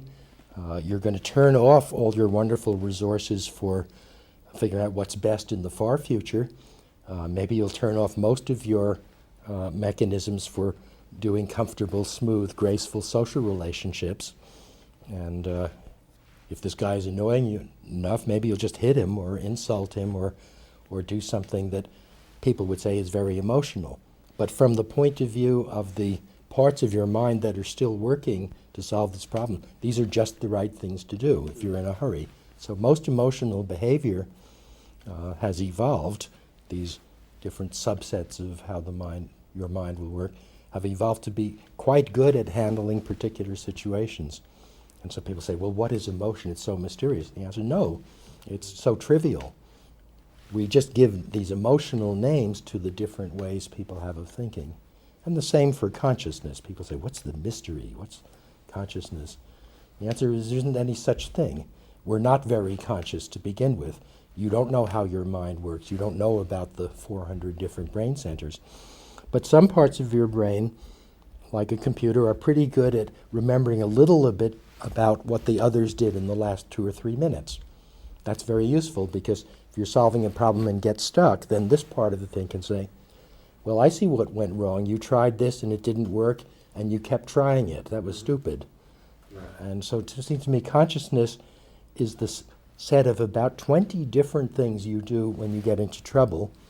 They all depend on keeping some records of others of what you did, so that you can recognize, or so that this part of your brain can recognize that this was a bad pattern and it wasn't right to react that way.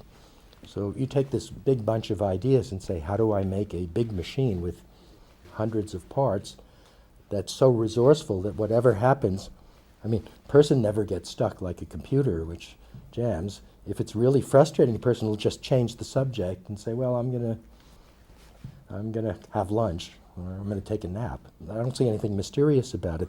It's if you try to take these hundreds of wonderfully highly evolved things and say, there's a thing called consciousness that does that, then of course it's a total mystery. But that's because you're asking the question, here's all this complicated stuff we do. How could a little round shiny ball with no interior do all that? The answer is, I don't know, duh. People who talk about consciousness are, to me, people who say, duh.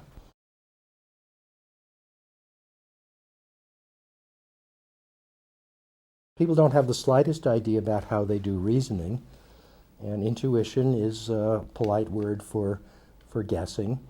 And some people think that there's some special kind of intuition which gives you the right answer in a magical way. And you just follow one of those people around and you'll see. A friend of mine followed a squirrel around for a whole day, which is very hard. And because he was interested, how does the squirrel do these wonderful things of leaping from branch to branch? Well, it turns out they fall out and they fall off a lot. He watched this graceful squirrel, and in an hour it missed a branch and it just barely managed to catch a lower one, and it didn't bother it much because it's very light. And then later in the afternoon it fell all the way off and dropped 30 feet. But didn't bother it much. Right. And so if you're looking for a miracle, you'll never get anywhere.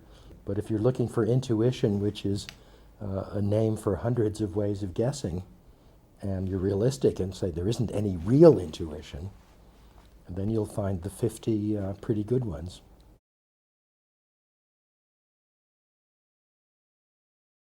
Oh, I think when I was a young child, I was terribly interested in how everything worked, and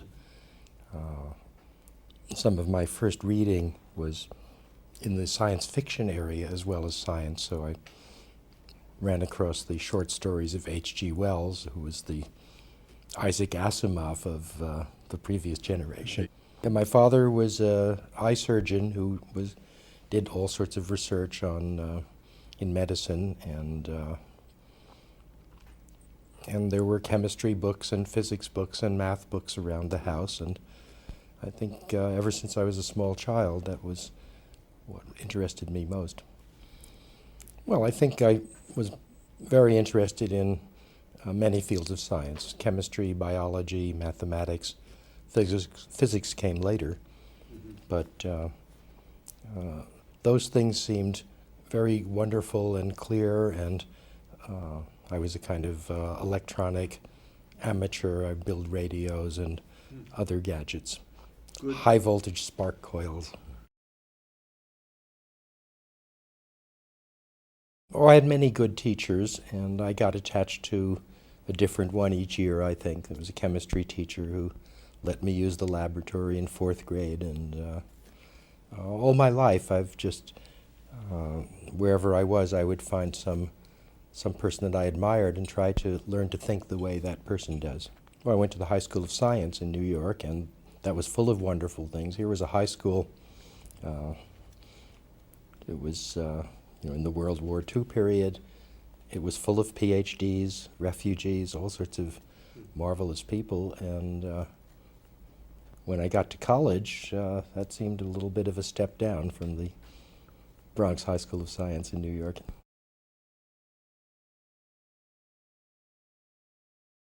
Well, I never had a sense of direction, but I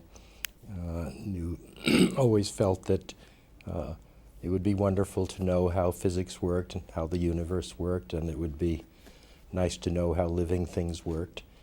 And I think somewhat later, it seemed to me that understanding how the brain works or the mind works was probably the most important and interesting problem, and nobody seemed to know much about it.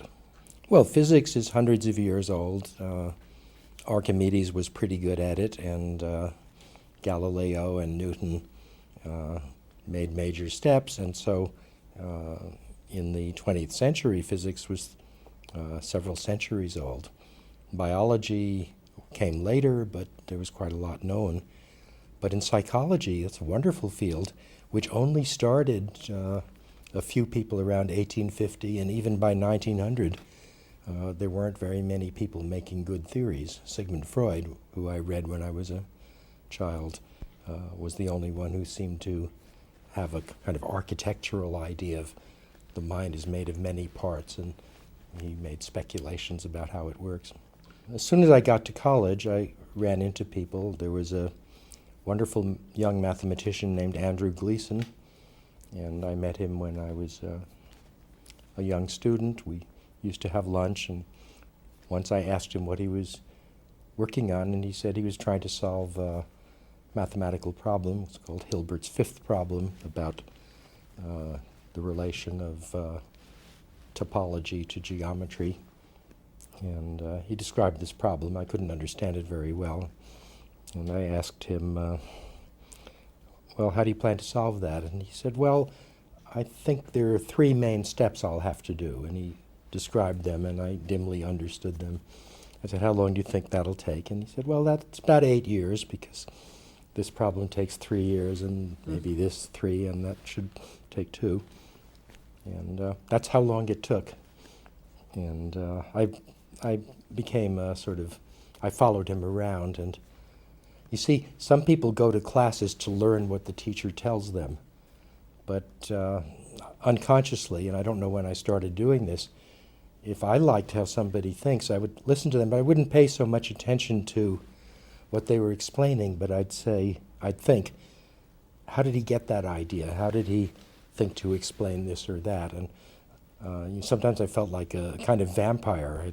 I'd meet these people. Gleason, George Miller was a great psychologist, Warren McCulloch, in later life, Richard Feynman, and many wonderful people.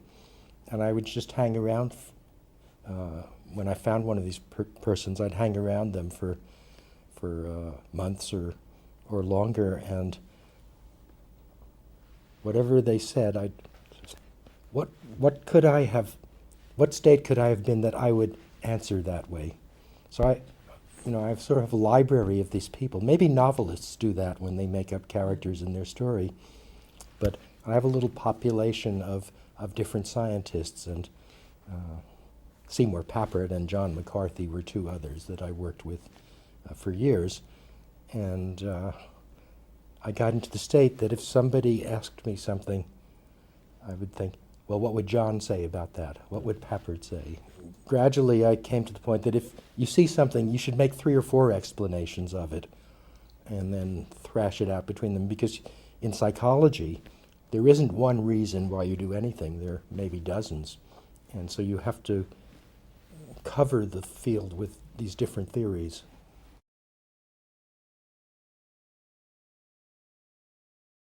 It's a very popular subject. It's not very well defined, so, but there must be more than 100,000 scientists working in that general field, and some of them are working on trying to make computers solve particular kinds of problems, and they write new kinds of software called expert systems. The trouble with those is they're good at one thing, but they can't do anything else.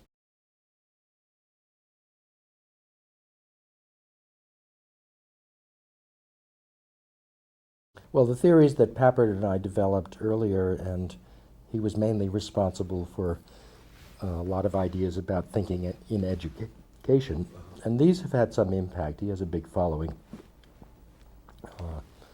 The theories I have about how to make a big thinking machine are still being debated, and there's only about half a dozen people who are following these right now. But I expect we're competing with some very big fads. There's 40,000 people working on something called neural nets, which I invented in college and fussed around with for 4 or 5 years, and decided that was those things could do something, but they weren't very good, and in many ways they're a dead end, because when a neural network solves a problem or recognizes a pattern, that could be useful in practice. But if another part of the machine tries to reason or think about how this part did it, there's nothing, because a neural network ends up with just a bunch of formulas and numbers, but no articulate explanation of why it worked. It's a very valuable engineering tool, but it's very limited for theories of psychology, because large parts of the brain do things that way, but they're not accessible to reflective thinking. And so if you get good at doing something in that way, then you can't even explain how you do it to your students. So it's very useful, but it doesn't lead very far. And then there are 4 or 5 other big fads in artificial intelligence, and each of which have like people who say, can we do common sense reasoning by using mathematical logic? There are about 10 or 20,000 people who specialize in that. It's hard to believe. And they slowly make progress, a little bit every decade. But I don't think it's going to come to much because it's something that people use only in very rare emergencies and only very few people. There's a fellow named Aaron Sloman in England who's has very similar theories to mine, wonderful theories. There's Doug Hofstadter, who's rather well known in Indiana, and he has a lot of ideas that are similar to this. And another researcher named Douglas Lennart, who has a company that's trying to develop a system somewhat like the kind I'm looking for that does common sense reasoning, but only 5 or 6 people in the whole world. So any student who wants to get into psychology, right now the students are like lemmings. They say, well, it's popular to study brain science, I'll do that. Or it's popular to do neural networks. I see 30,000 people doing it, must be good. And my advice is, if a lot of people are doing it, don't waste your time. They might be right, but of the 30,000, only 5 of them will actually, the rest might as well not be there.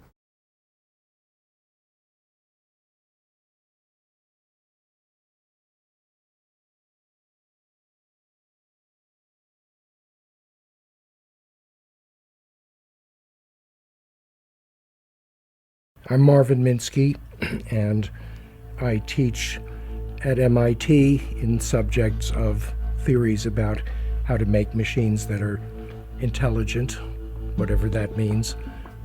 And I come from a combination of mathematics and physics and electrical engineering and psychology and biology, and I try to get my students to combine all those kinds of ideas to invent new things.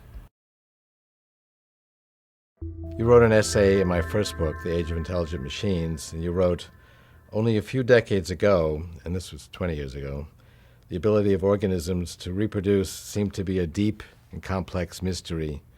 Yet as soon as they understood the elements of how our gene strings replicate themselves, biologists wondered why it took so long to think of such a simple thing. So how are we doing in terms of understanding these mechanisms of our thinking? I see a problem with this field of artificial intelligence because biology and physics worked so wonderfully that the people trying to make intelligent machines would like to imitate it. For example, Archimedes discovered a few things about physics, then there was a long silence, and then Galileo and Newton came along, and Newton discovered 3 simple laws that explained almost all of the mechanical phenomena we see. And a century or 2 later, Maxwell did the same thing for electricity. There were 4 simple laws, and that explained electricity and magnetism. And Einstein came along and reduced those 7 laws to really just 1 or 2. And physics progressed wonderfully by finding these incredibly simple explanations.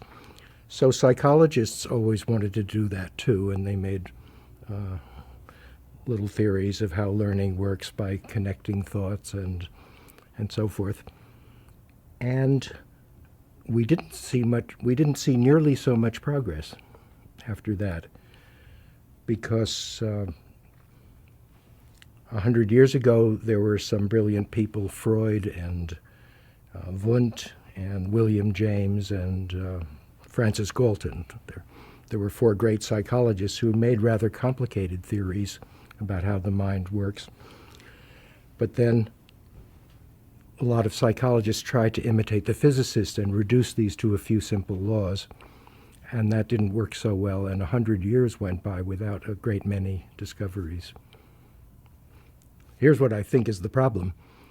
The brain doesn't work in a simple way because evolution has been going on for 400 million years in building structures upon structures upon structures. The neurons in our brains are almost the same as they were 400 million years ago, but the organizations are much more complicated. So a good way to think of the brain is that it's 400 different computers. If you look in a book on neurology in the index, you see hundreds of different structures, and they each work in different ways. So I think it was a sort of mistake to look for the common principles, because the common principles will tell you how a fish works, but it won't tell you how a person works. We are finding, for example, there appears to be some repetitive structures in the cerebral cortex and a different repetitive structure in the cerebellum. I mean, might there be some basic principles that are used as building blocks in different ways to build up these hierarchies of complex thoughts?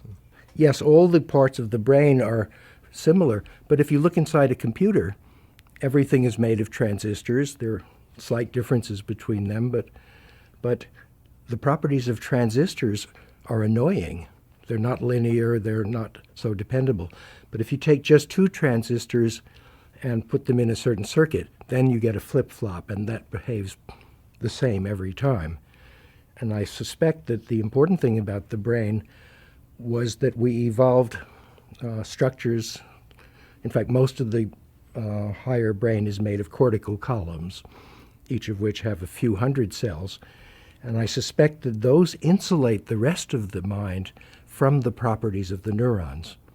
So you see, a physicist might want to reduce everything down to how the individual neuron works, but I think what we need to do is understand how the columns work.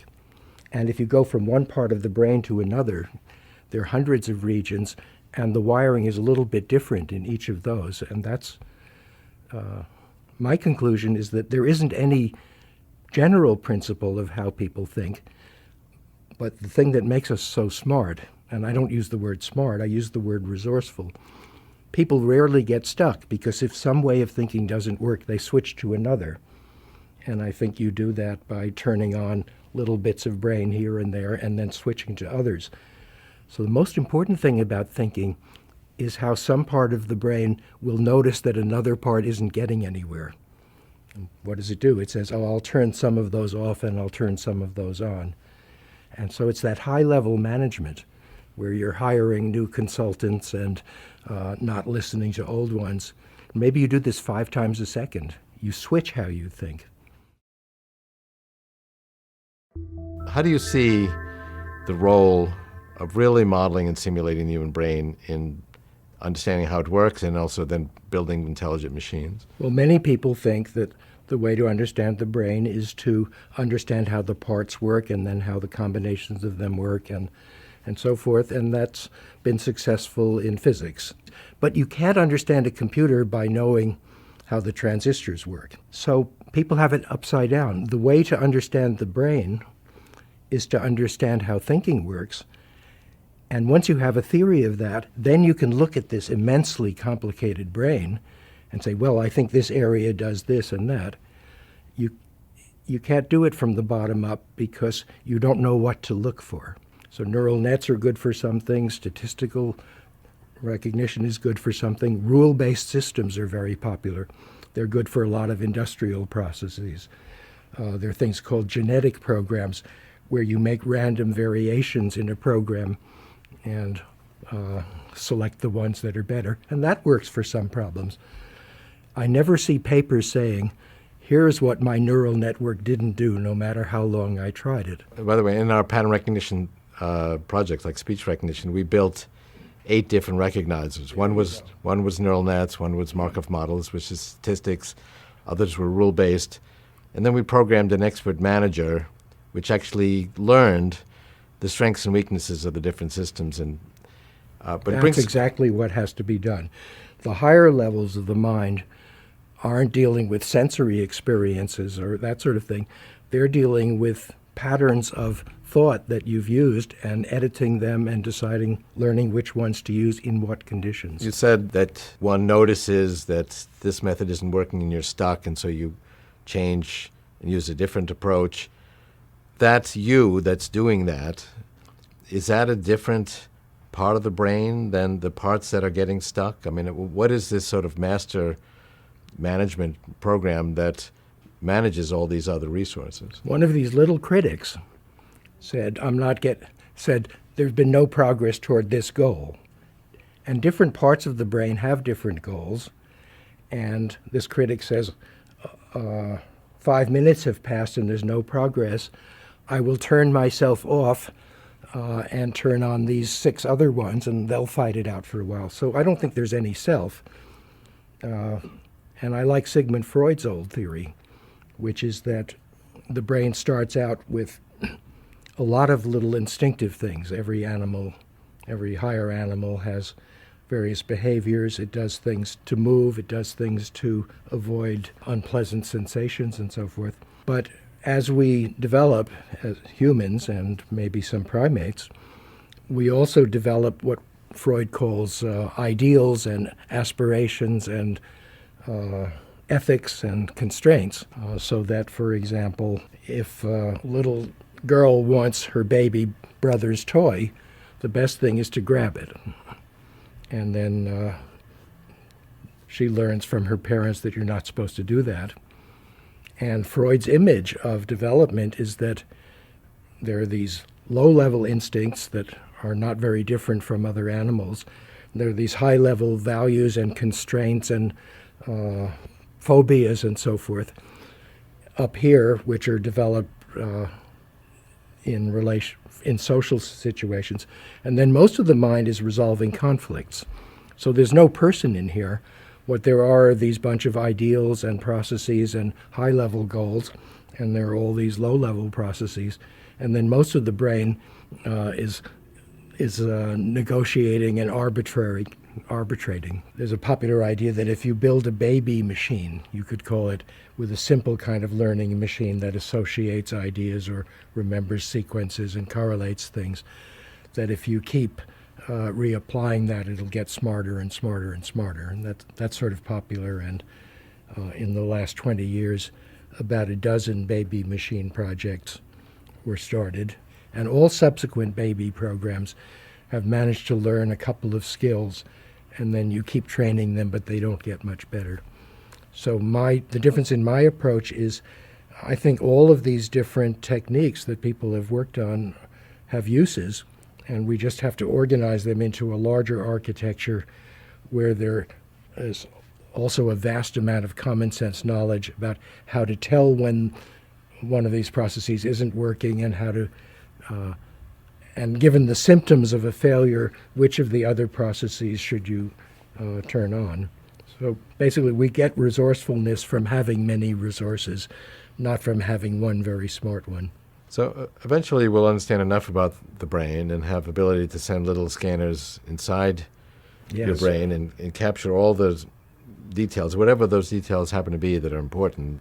Basically upload enough details of your mind to create an indistinguishable copy in some other machine. Right, a wonderful future where you have backup copies, and then you can do skydiving with a little less apprehension, because if you get killed, maybe you have a backup copy last week. I know people who have all their valuable knowledge on a computer and they haven't backed it up for 6 months. Can you imagine? And people will say, can you imagine people didn't back up their brains 100 years ago? But would you consider one of those backups to be you, or just somebody else who happens to be a lot like you? I think it's the same thing. I'm not exactly like I was 5 minutes ago, especially after talking to Ray Kurzweil for a half hour. I'm a noticeably different person. So if we scanned your brain and we had a really high-resolution scan and the ability to recreate you, you'd be less concerned about skydiving, and if something happened to Marvin Minsky #1? Absolutely. But I probably wouldn't go skydiving anyway, because my time is too valuable. So if everyone had backup copies, would murder be less of a crime or not? In the essay you wrote in my first book, you asked, why are so many people annoyed at the thought that human brains are nothing more than mere machines? People say, well, but surely I'm a person. I'm a single thing. I'm an entity, and a machine that just has a lot of parts wouldn't have any such central device. Well, I think it's an illusion. you don't really see yourself. What you do is you make a model of yourself. Some part of your brain says, what am I? I am a body and a mind. And the other part of the brain looks at that and says, oh, I see. I'm not just a machine. Most people believe the body and mind isn't enough, so there's got to be something else, which is correct, namely an architectural theory of how all this works. But since they don't know any computer science, or for the most part any science at all, you always make a third box. And you can call it the spirit or the soul or the vital force. There's nothing in the box, but you feel much better. And it might be a healthy thing that if you discovered something new, you'd have a place to put it. So the feeling that you have that you can't be just a machine is sort of recognizing that just looking at the parts of something doesn't tell how it works. But there's nothing profound about it. I believe that if you say some mental states are emotional and some are intellectual, then you're back in Aristotle's time, and he was very good at this. I think the distinction is a way to avoid thinking about mental states rather than a helpful way. It's like people say emotions are different from thinking. It's like the difference between a black and white sketch and a colorful drawing. Well, I think that's nonsense. Emotional states usually have less structure than other ways to think. A person who is in love has turned off critics. He sees the other person as not having any defects, being very valuable, very smart, very beautiful. The word beautiful to me means I'm in a state where I can't see all the flaws in it. And so to me, emotions are less than thinking, not more. And the distinction is really bad. A few years ago, you said that if we had the right methods, we could create human-level AI with a Pentium chip. And there has been discussion about, is there some level of processing power that's a necessary but not sufficient condition to achieve AI? What's your view? There was a study which suggested that a chess master can recognize about 20,000 patterns. That was de Groot's thesis. He was a student of Herbert Simon. And if we wrote a chess program that worked in terms of these strategies, then a very much smaller, the computer in here, in this camera, might be world chess champion. But what's happened is that people have worked on chess for 50 years without putting any strategic thinking into the programs. And so it's very low level. And there has been some progress in that, actually. I mean, recently, chess programs running on PCs with 1% of the amount of computation of Deep Blue have actually performed better and now routinely defeat the world chess champion because of better pattern recognition. That's very interesting. Nobody really is in a position to guess how big a computer you need, or bigger, faster computer you need to do the highest levels of human thought. And I suspect it's rather small, and that each bit of what a computer does probably needs thousands of neurons. And so most of the brain is, because neurons are rather unreliable and noisy and flaky, we need a lot of them, but they're not computing very much.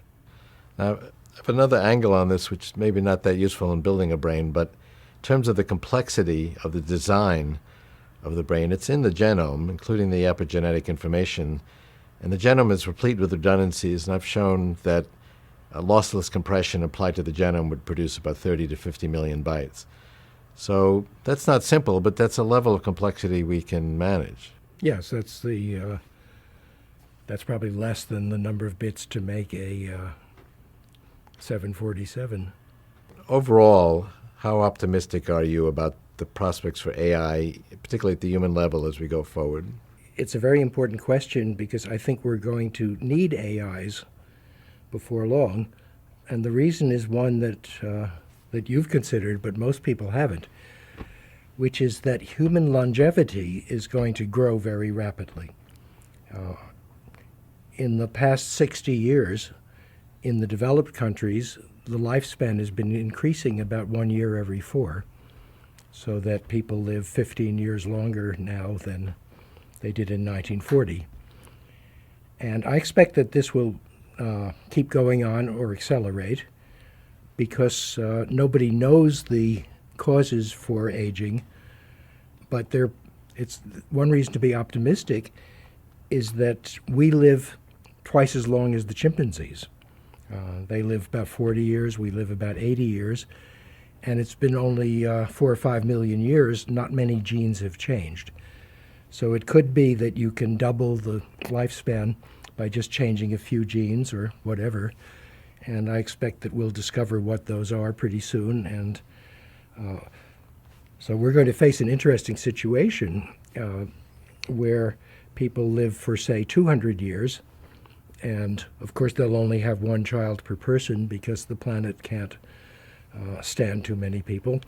So there'll be a 160-year-old child for each 160-year-old semi-retiree, assuming people have to retire at all.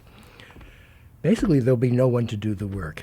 So we're going to need very smart machines to make the beds and nail the solar panels to the tops of the telephone poles and all the things that have to be done. So I hope we'll start working on trying to make resourceful, versatile machines much sooner, but once people start working on them, I can't imagine any particular obstacle for why they shouldn't get smarter and smarter. Of course, we have to worry that the first few hundred versions will be dangerous or treacherous or filled with mysterious bugs, and you have to be careful not to put them in charge of anything for a while, but that's true of any machine. And when cars came in, you had to teach people not to scare the horses with them. And there's nothing to stop them from reaching human levels and surpassing human levels, is there? I shouldn't think so. There was nothing to stop the chimpanzees from reaching human levels, and there'll be nothing to stop our machines from reaching human levels and further unless we stop them. And in fact, we better be very careful in the transitional stages because it's not clear whose interest they have at heart. What will the impact be of machines that are more capable than humans? Well, when no one has to work, then they'll have to find something else to do. And I'm not too worried about that because I understand that you can put 50,000 people in a football stadium for several hours watching people kick balls back and forth. And so I don't think people will have any trouble with the need to not do anything. But there will be a few uncomfortable people who actually want to accomplish something, and my heart goes out to them. Well, my view is we're going to merge with the machines. We're going to put them in our bodies and brains. We're going to become part non-biological, and ultimately that non-biological part will dominate, and so we will become machines. Yes, the transition may happen in various ways. There's been discussion about the downsides, biotechnology gone awry, killer biological viruses, gray goo. With AI, the concern is unfriendly AI. If there's something more intelligent than you and has it out for you, that's not good news. How do we deal with that? No one knows. How did the chimpanzees deal with it? Their population is down to the point where they're kept in museums and zoos, and there aren't enough wild ones. And there are various reasons why that's very bad. So we are part chimpanzee, and these future machines, I think, will be part human because they'll have been derived from us. They'll be derived, but they might recompile themselves and say, well, we have all these things we inherited from the humans, and they make us so slow that let's rewrite all the code and take out the old comments. I don't know whether one wants to have an attitude toward that. One of the problems that often come up is people say, scientists should be more responsible for what they do. Now, the fact is, a scientist is no better and possibly worse than the average person at deciding what's good and what's bad. And if you ask scientists to spend a lot of time discovering deciding what to invent or not. All you can get from that is that they won't invent some things that might be wonderful. So someone has to decide, and I don't know what the best way is, but I certainly don't think that asking scientists to tell you their ethics will help. The question is the singularity near? And the answer is yes, depending on what you mean by near, but it may well be within our lifetimes.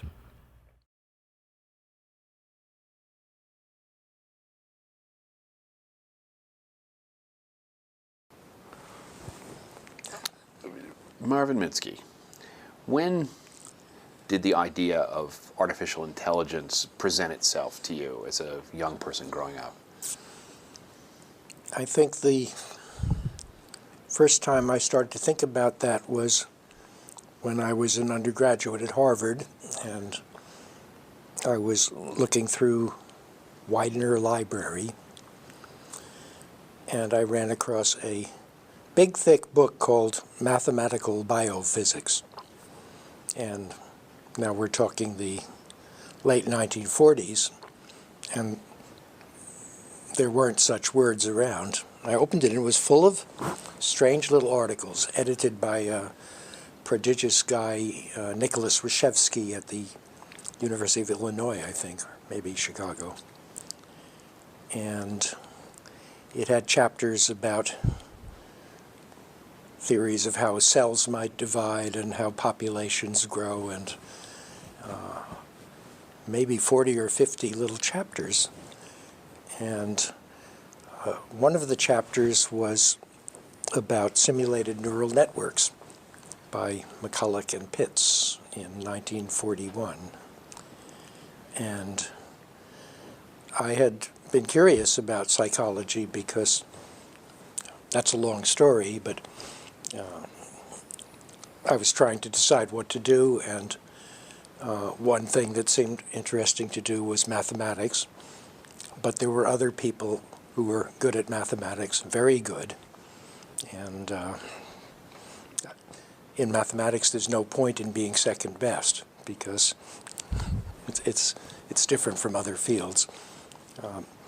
And I was interested in biology, and there seemed to be people pretty good at that. And chemistry, I had a professor, Louis Fieser, and it looked like that was under control. And then there was psychology, and as far as I could see, there wasn't anyone good at that, except maybe Sigmund Freud 50 years before. But what to do about it, because people didn't seem to have any theories of how thinking worked. And here was this strange paper with ideas that in fact were completely new about finite state machines and things like that. And I got very excited. Is it fair to say that at that moment you glimpsed an enormous field that would eventually open up and become, you know, an almost uncountable number of disciplines? I don't think I saw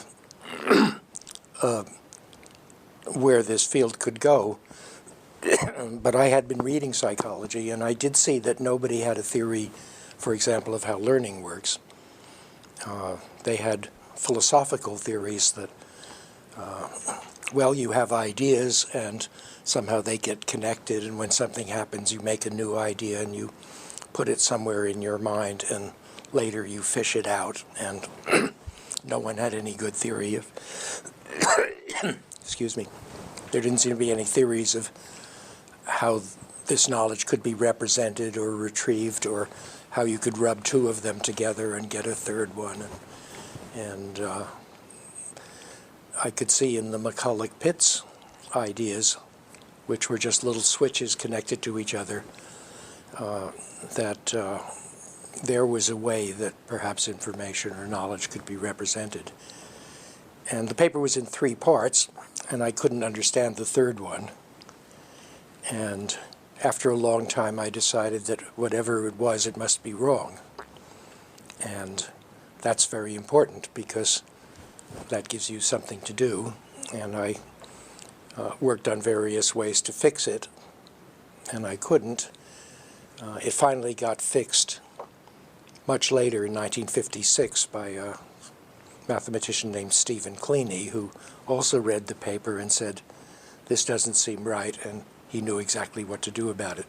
And incidentally, his theory of how to represent finite state machines in switches and so forth was exactly the same as another theory that two professors, I'm trying to remember their names, at MIT had made for calculating the impedance of a complicated electrical circuit.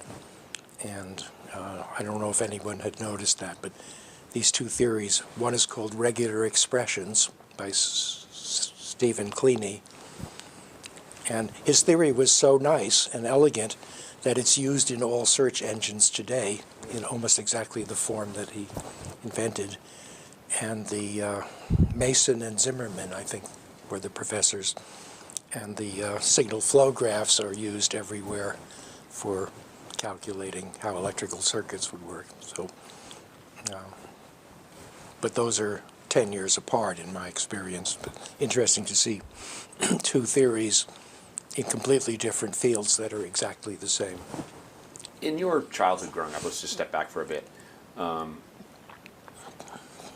What encouraged you to think that you were capable of solving problems, or at least seeing insights into existing problems that no one else saw?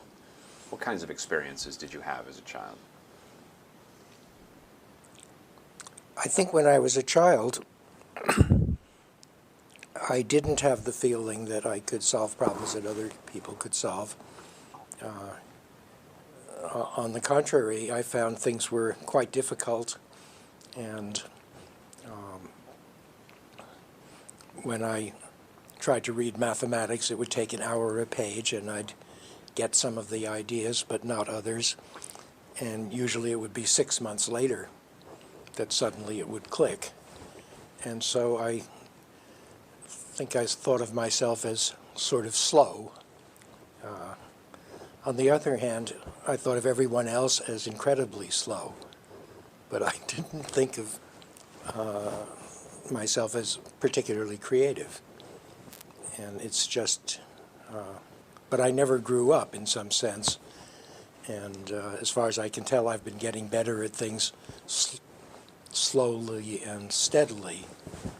And it was only when I was older that I noticed that most people work on something, they do something wonderful, and then they get stuck.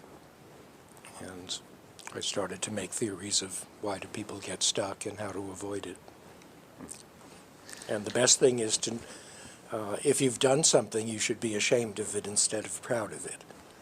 And I notice a lot of people keep saying, well, I thought of that a long time ago, and that sort of thing. And they keep trying to get recognition. And why bother?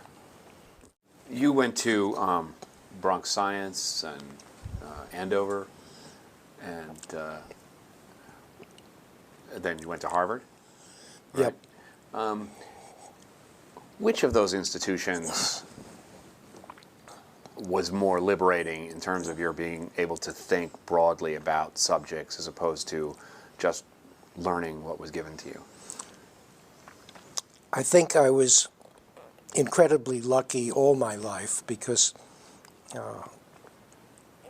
when I went in grade school, I had interesting teachers, and there was a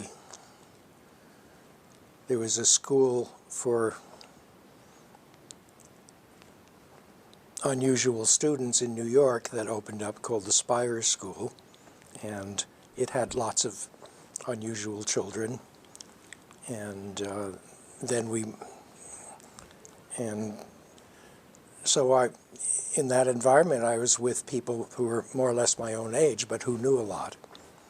And I've had the good fortune always to be in that situation by one accident or maybe my father's clever planning or something. And then I went to Fieldston School in New York, Ethical Culture School, which was a wonderfully smart place with extraordinary teachers. In fourth grade, I had somebody who saw that I had read a chemistry book, and he gave me the laboratory, and I was allowed to synthesize things and so forth. And I had some friends there who I'm still in contact with because they were good thinkers. Then the High School of Science was a miraculous place because most of the high school teachers were PhD refugees, because we're talking about the early 1940s, and all the smart people in the world who didn't get killed came to America, as far as I could see. In fact, when I got to Harvard, the first thing was, gee, these kids are not nearly as smart as the ones at the High School of Science. And they're finding these courses hard, and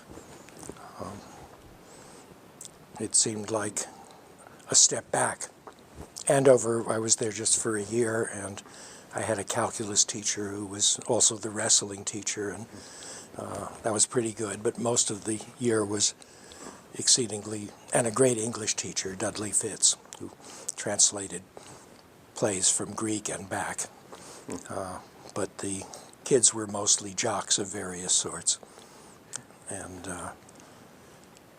but then Harvard, again, was a world of good fortune, because I met a great mathematician shortly after I got there named Andrew Gleason, and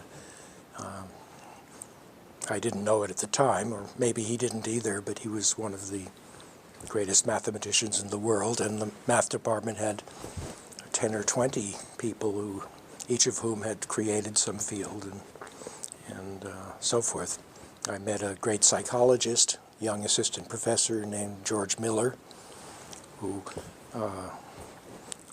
is now recognized as one of the pioneers of cognitive psychology. And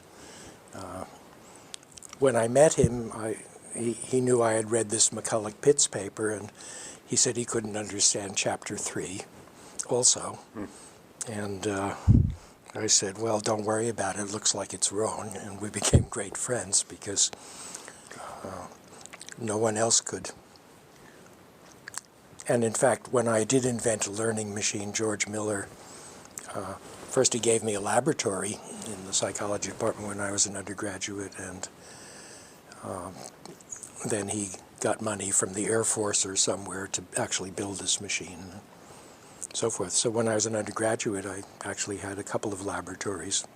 Another Professor Welch, John Welch, gave, when I told him I was interested in neurons, he gave me a big laboratory, because Harvard had just built this gigantic new biology building with hundreds of rooms, and it had been designed with some foresight so that it was more than twice as large as anyone needed.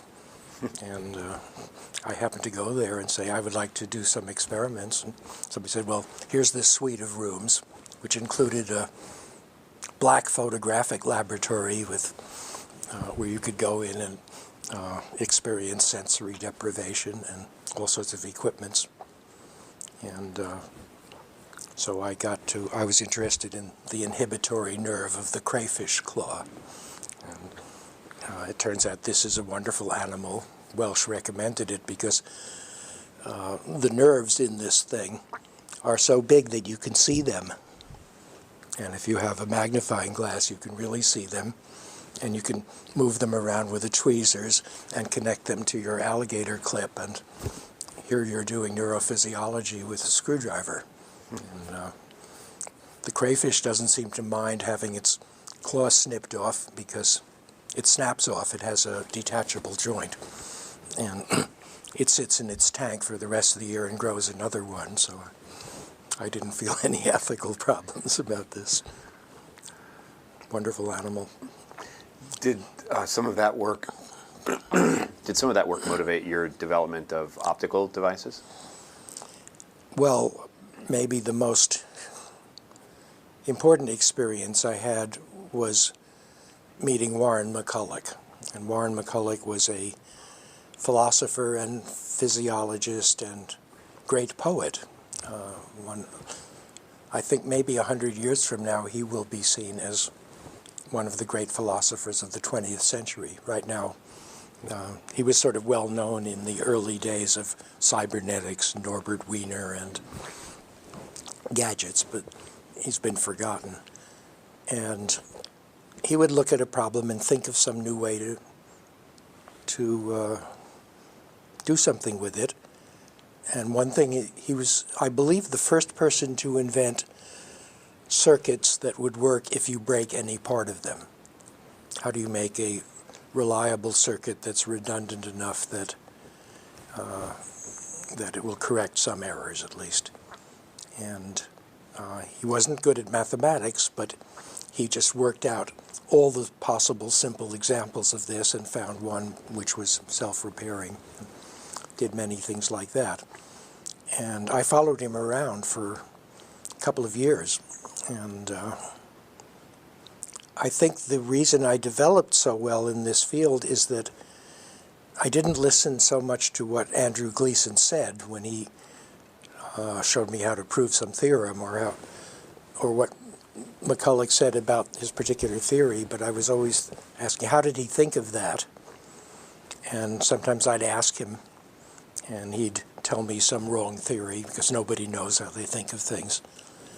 But the idea that what students should learn from their teachers is how they work, not the subject they're teaching. And I think it was just a great accident that I encountered this Warren McCulloch, who was interested in that as much as in the, he was interested in how he would think and tried to explain it. And even today, which is 40 years later, sometimes when I'm stuck writing something, for example, I could hear his voice. He's saying, oh, that's too pretentious, or that's not pretentious enough. And I think I've accumulated a cloud of these people. There are 4 or 5 people that I worked with for several years, and whenever I'm stuck, I can hear Oliver Selfridge or Dick Feynman or Andy Gleason saying, oh, you're wasting your time. Why didn't you look at it this way? And it's almost as though I've made little copies of these guys. So there's a Richard Feynman in your brain. There's a little Richard Feynman, and there's a Theodore Sturgeon, the science fiction writer who I tracked around with, and because his science wasn't very good, but his intuitions about it were good, and he could write these wonderful things and create these images, and I just wanted to know how to do that. Never got very good at it, but I can sometimes say, what would Richard Sturgeon say, or what would Isaac Asimov say? I have about 10 of these characters that I can exploit. What did you want to learn from Richard Feynman? How he got such good examples of things and then made theories, but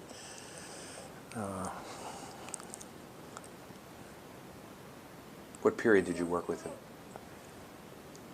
I think I had met him in the 70s, early 70s. It was interesting. I was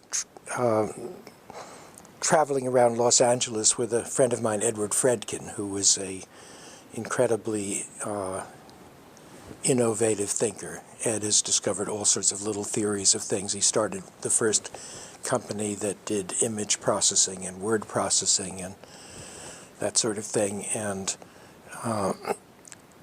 he was one of 3 or 4 people I've known who were never afraid to do something.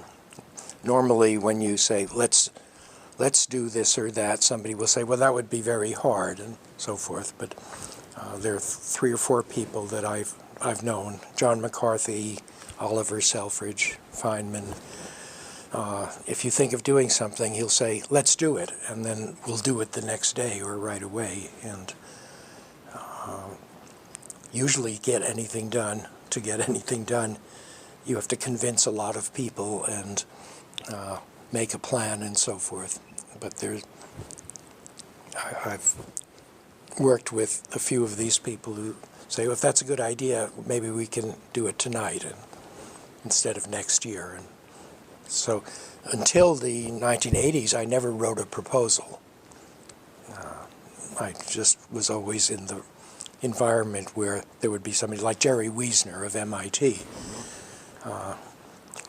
John McCarthy and I had started working on artificial intelligence in about 1958 or 59 when we both came to MIT. And we had a couple of students working on it, and Jerry Wiesner came by once and said, how are you doing? And he said, we're doing fine, but it would be nice if we could support 3 or 4 more graduate students.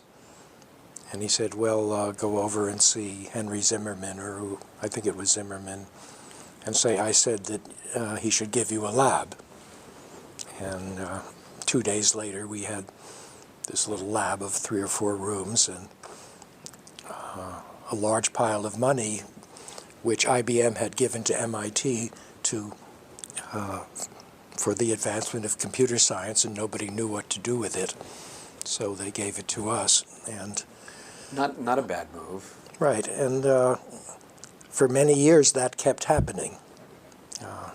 We'd think of something to do, and I had a great teacher in college, Joe Licklider.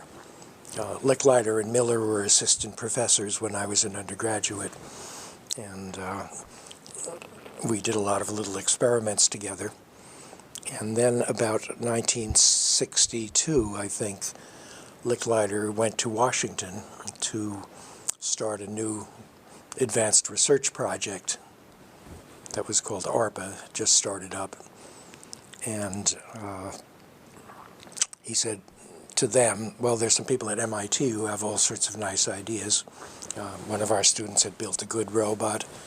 Another had built a machine that showed promise of doing some good vision research, Larry Roberts. And then Larry Roberts also had this idea of an internet. There were a few, that idea came from several people. But Licklider got him and Ivan Sutherland to come to Washington to help run this department. So now I was in this situation that Licklider had sent a big budget to MIT to do time sharing, which had been invented by John McCarthy and Ed Fredkin and a few other people. Also, it had been invented in England about the same time. Time sharing computing that was different than batch processing. Yes, using a computer with multiple terminals. In fact, we went to visit IBM about that, and we went to Bell Labs also to suggest that they be working on that. And the research director at IBM thought that was a really bad idea. We explained the idea, which is that each time somebody presses a key on a terminal, it would interrupt the program that the computer was running and jump over to, switch over to the program that was not running for this particular person. And if you had 10 people typing on these terminals at 5 or 10 characters a second, that would mean the poor computer is being interrupted 100 times per second to switch programs. And this research director said, well, why would you want to do that? And we would say, well, it takes 6 months to develop a program because you run a batch and then it doesn't work, and you get the results back and you see it's stopped at instruction 94, and you figure out why, and then you punch a new deck of cards and put it in, and the next day you try again. Whereas with time sharing, you could correct it. You could change this instruction right now and try it again. And so in one day you could do 50 of these instead of 100 days. And he said, well, that's terrible. Why don't people just think more carefully and write the programs so they're not full of bugs? And so IBM didn't get into time sharing until after MIT successfully made such systems. And years later, I had a sudden flash of really what was bothering this research director. And I think he said, well, if somebody interrupted me 100 times per second, I would never get anything done.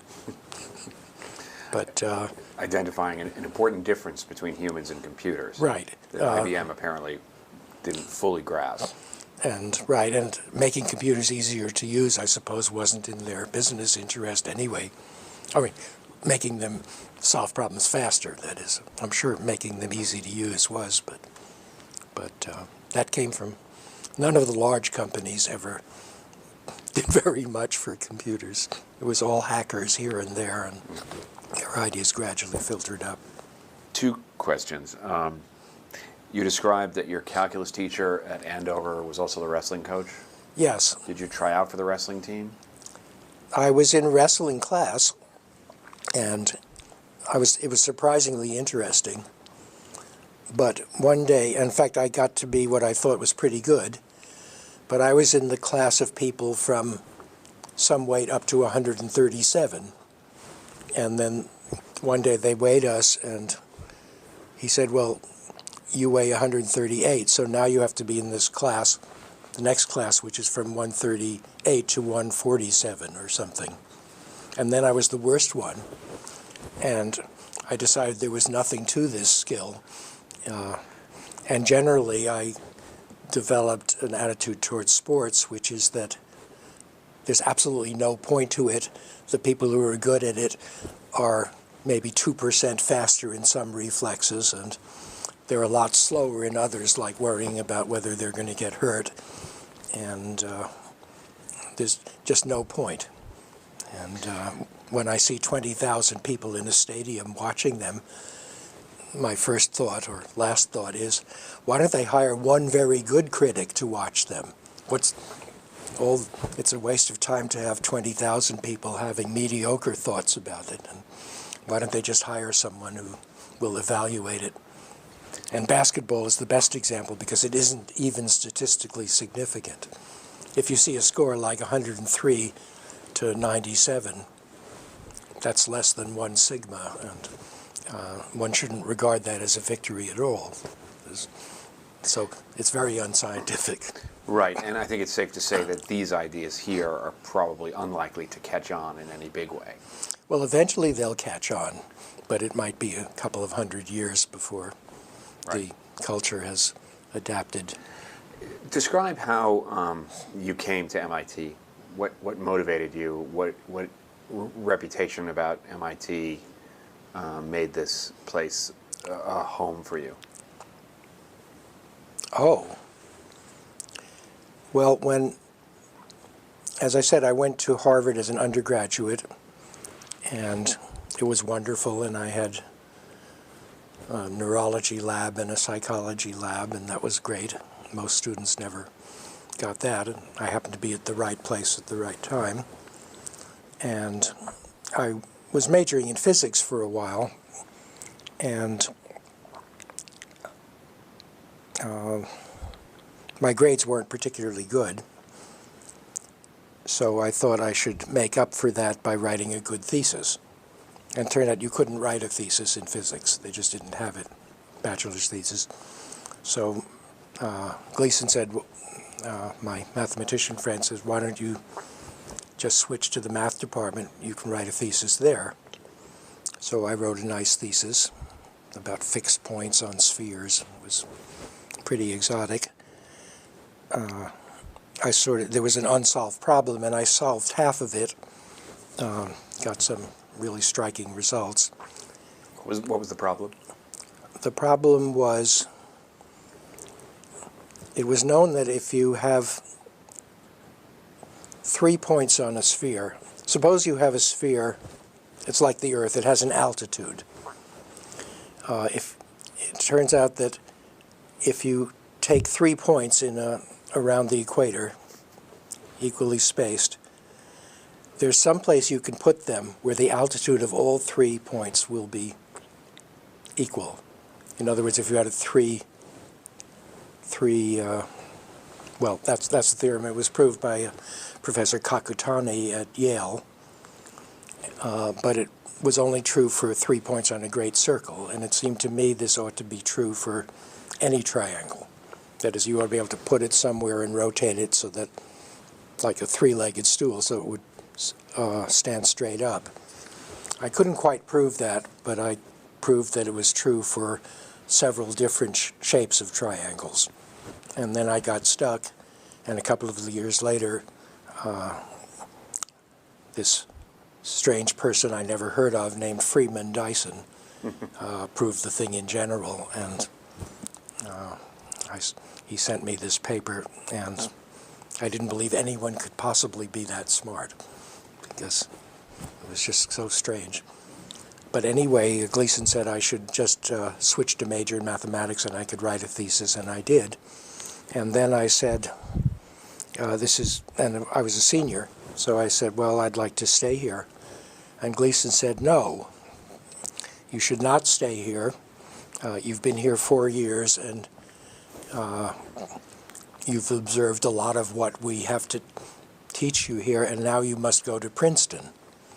So I felt very rejected. It turned out that Princeton was the other place that had the other half of the great, well, they were all over the place, but Princeton had another full set of great mathematicians. Sure. Von Neumann, who became my thesis advisor. Not quite my thesis advisor, but anyway, I felt rejected, but I said, well, okay, and I went to Princeton. Gödel. There was Princeton and Gödel. I had lunch with Gödel once. He was wearing gloves because he was afraid of germs. And Einstein, Sure. who I couldn't understand because I wasn't used to German accents. But and anyway,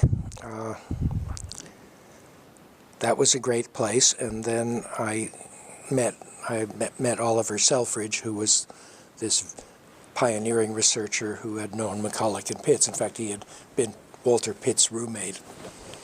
And he was at Lincoln Lab, and he invited me to join his research group there, who were inventing all sorts of things. And then I got a message from the MIT math department inviting me to come and be a professor. So all this happened. I was just being pushed around. I never actually made any long-range plans or applied for anything. So I suspect that when future historians look at the significance of your work, random is probably not a word they would use to describe your achievements and the places you've gone and the things that you've done, even though you sort of naughtily describe it as random. Well, I was always trying to find the simplest way to solve a problem, and I think that that could lead anywhere, because nobody knows what the simplest solution is. But what was the opportunity at MIT when you arrived in the math department? What did you see needed to be done, and where were the rooms and labs? You described what Wiesner got you there right off the bat, but what sort of things were yours for the taking, do you think? well, of course, they did. When I arrived at MIT, McCarthy, I think, had been there for a year, and he was already had laid the groundwork for catching students and potentially good mathematicians and perverting them into being computer science. Computer science was just growing in the, you're talking about 1960, there weren't very many theories at all, and today I'd say that computer science is a whole new area of science that was never even imagined before, except by a few pioneers like Gödel and Turing and Post, and a handful of people had had visions that there would be something like mathematics for complicated processes. Mathematics itself it's really only good for very simple things, because if you have 10 or 20 equations of different kinds, there's nothing you can do. What you can do is take one or two equations and study them very thoroughly and build great towers of theories about those things. But if there are 10 different things interacting, mathematics is helpless. Computers are helpless at understanding them, but in some sense they let you experiment with things you could never do by hand or in your head. And so then you discover phenomena and then simplify things down to see, well, where does this new phenomenon come from, and what part of the system caused it? And progress comes from taking a complicated thing with behavior you can't understand and gradually breaking it down. Of course, some things no one's ever broken down, and we don't understand them. But is it fair to say in the beginning, before your artificial intelligence lab got started, that the sort of high road of mathematics was algebra and the sort of abstract, complex mathematics, geometry, and that computer science was viewed as more of an applied science, more of an engineering kind of low road? yes, applied mathematics was not filled with so many great ideas as pure mathematics, which took very simple sets of axioms or assumptions and built huge towers. And in fact, when I was in graduate school, the most exciting thing in the world was this, to me, was this field called algebraic topology, which is the principles of geometry where you don't actually care about the shapes of things, but just the properties of the shapes, like are all the parts connected in a simple way, or are there holes in it, or is it twisted, or things like that. And strangely, the hardest problem, it was a 100-year-old problem practically, was this.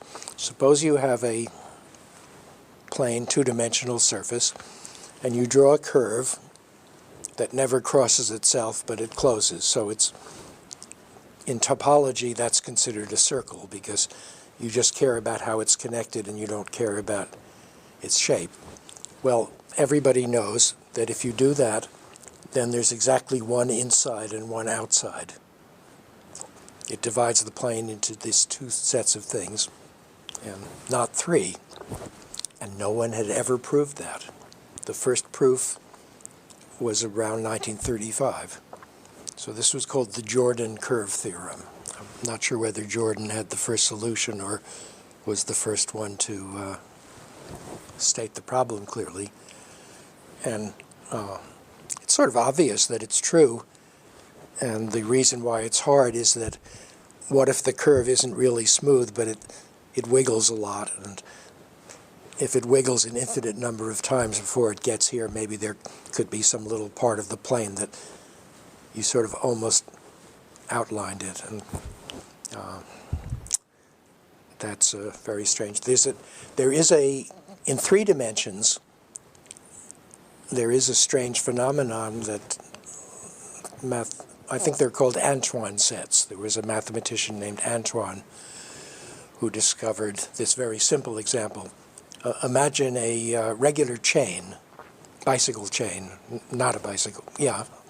Anyway, you have a link like this, and so here's 2 links. So now let's have another link, and that's called a chain. Now, close it by putting a last link, so now you have a ring of links. Now, if you put a string through the middle of that, you can't get it out. There's nothing stopping it, but you bump into this chain, and, well, you could try to push it through, but that wouldn't help. And so here's an Antoine set, the set of links. Mm-hmm. Just think of that. Each of these links does not divide space up very much, but it does have the property that if something's going through it, you can't get it out. Right. Because it hits the walls.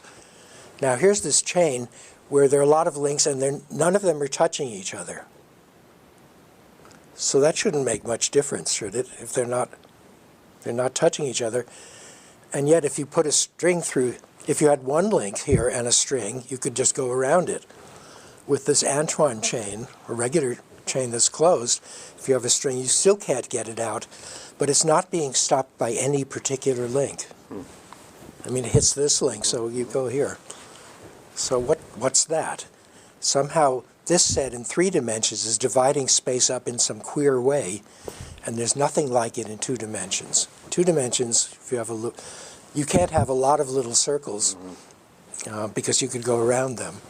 In 3 dimensions you can. In 4 dimensions it's much more complicated and nobody knows what happens really.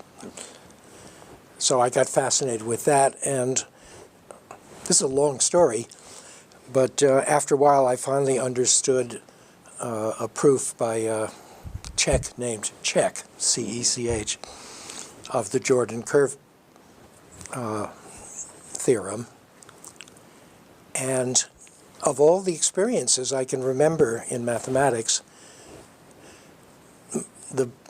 my feeling of accomplishment was greater of understanding Czech's proof than anything I ever proved myself.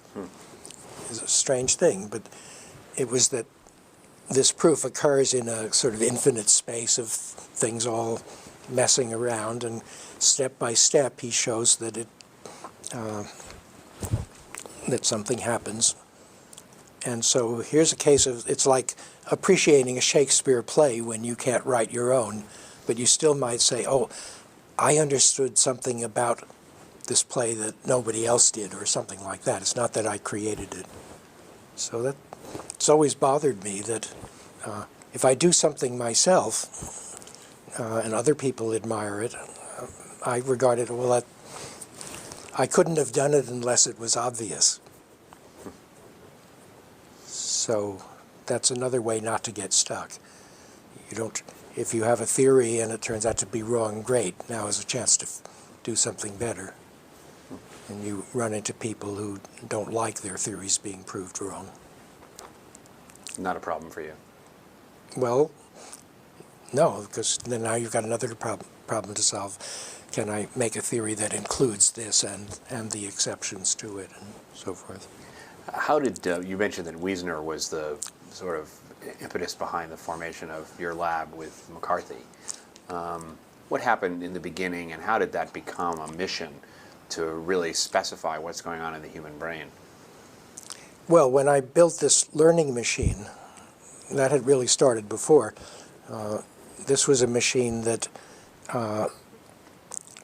made connections between things. If you would give it a little problem, it was, usually the problem was something like a little rat, simulated rat in a maze, and if it managed to make the right turns to get the cheese, then you reward the machine, and it changed the probability that it would take it would increase the probability of taking the same paths again. And so it did in fact learn to solve some simple problems.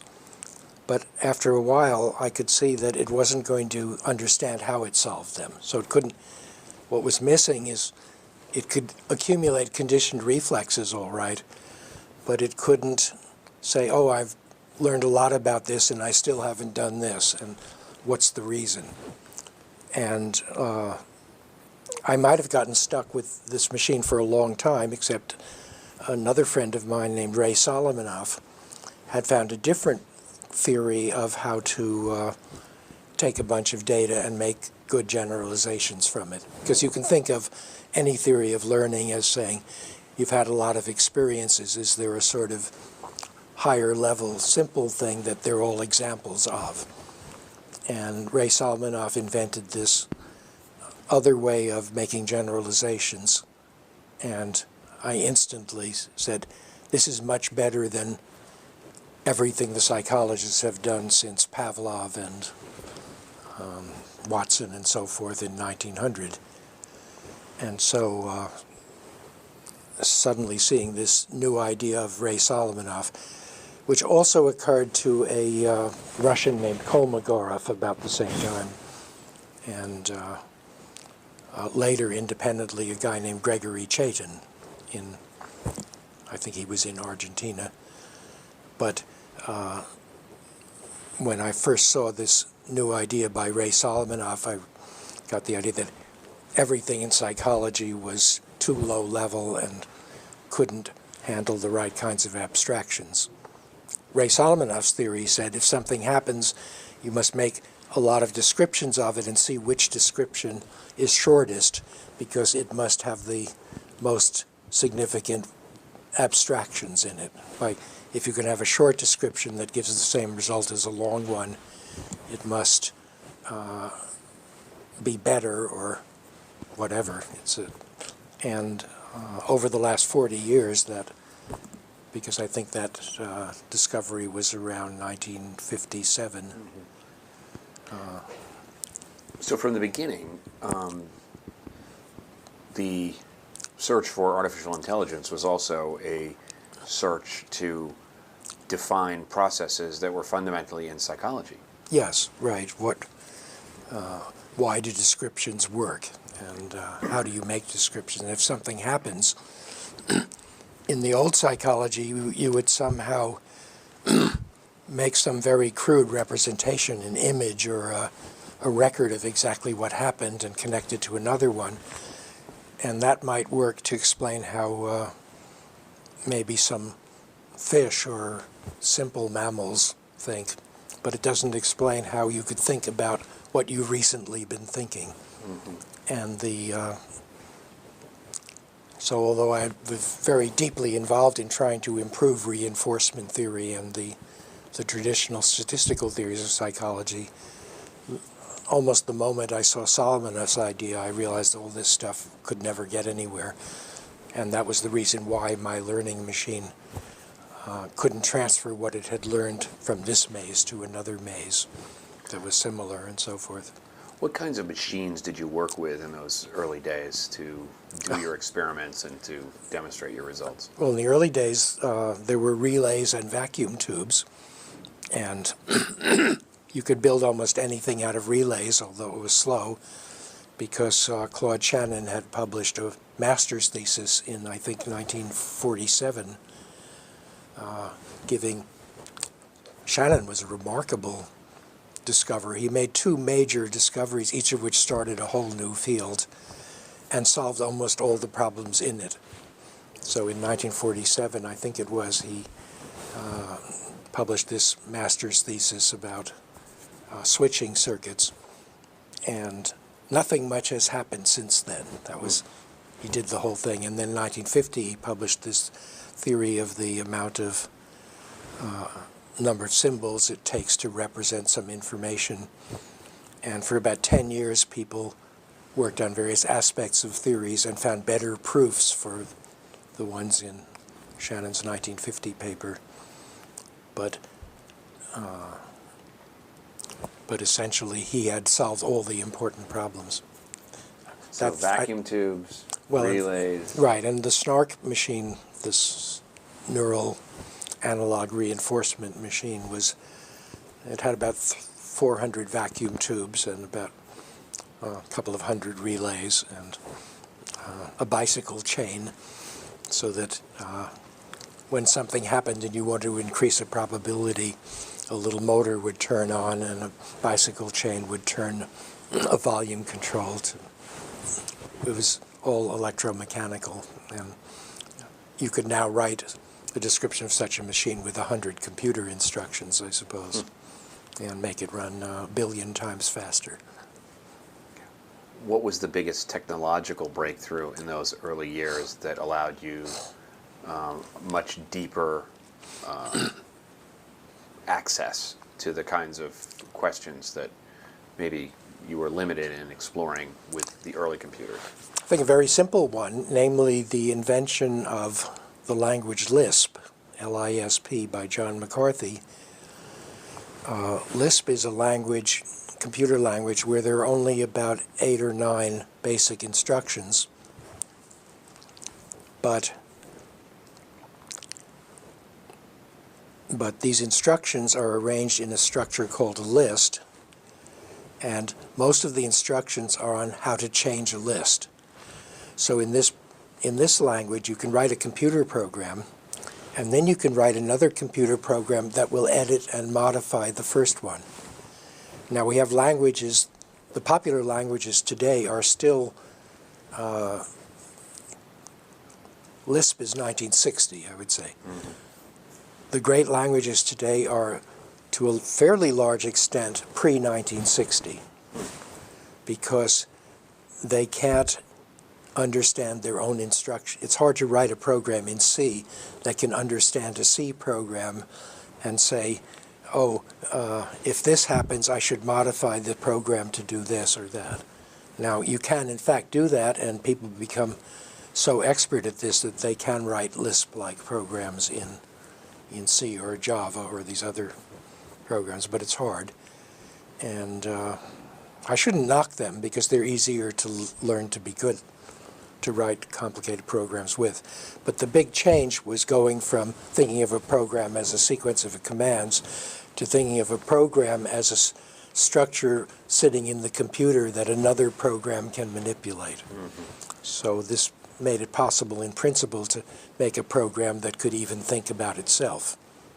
Now, no one actually did that much, and that's what I'm still trying to start a project which has programs that mostly spend their time thinking about why those programs themselves succeeded or failed to do something else, and have access to a lot of advice about how can I change myself to be better at doing that. Mm-hmm. And this is just not catching on right now, and I'm having trouble convincing other people to go in that direction. You're stuck for the moment. Right.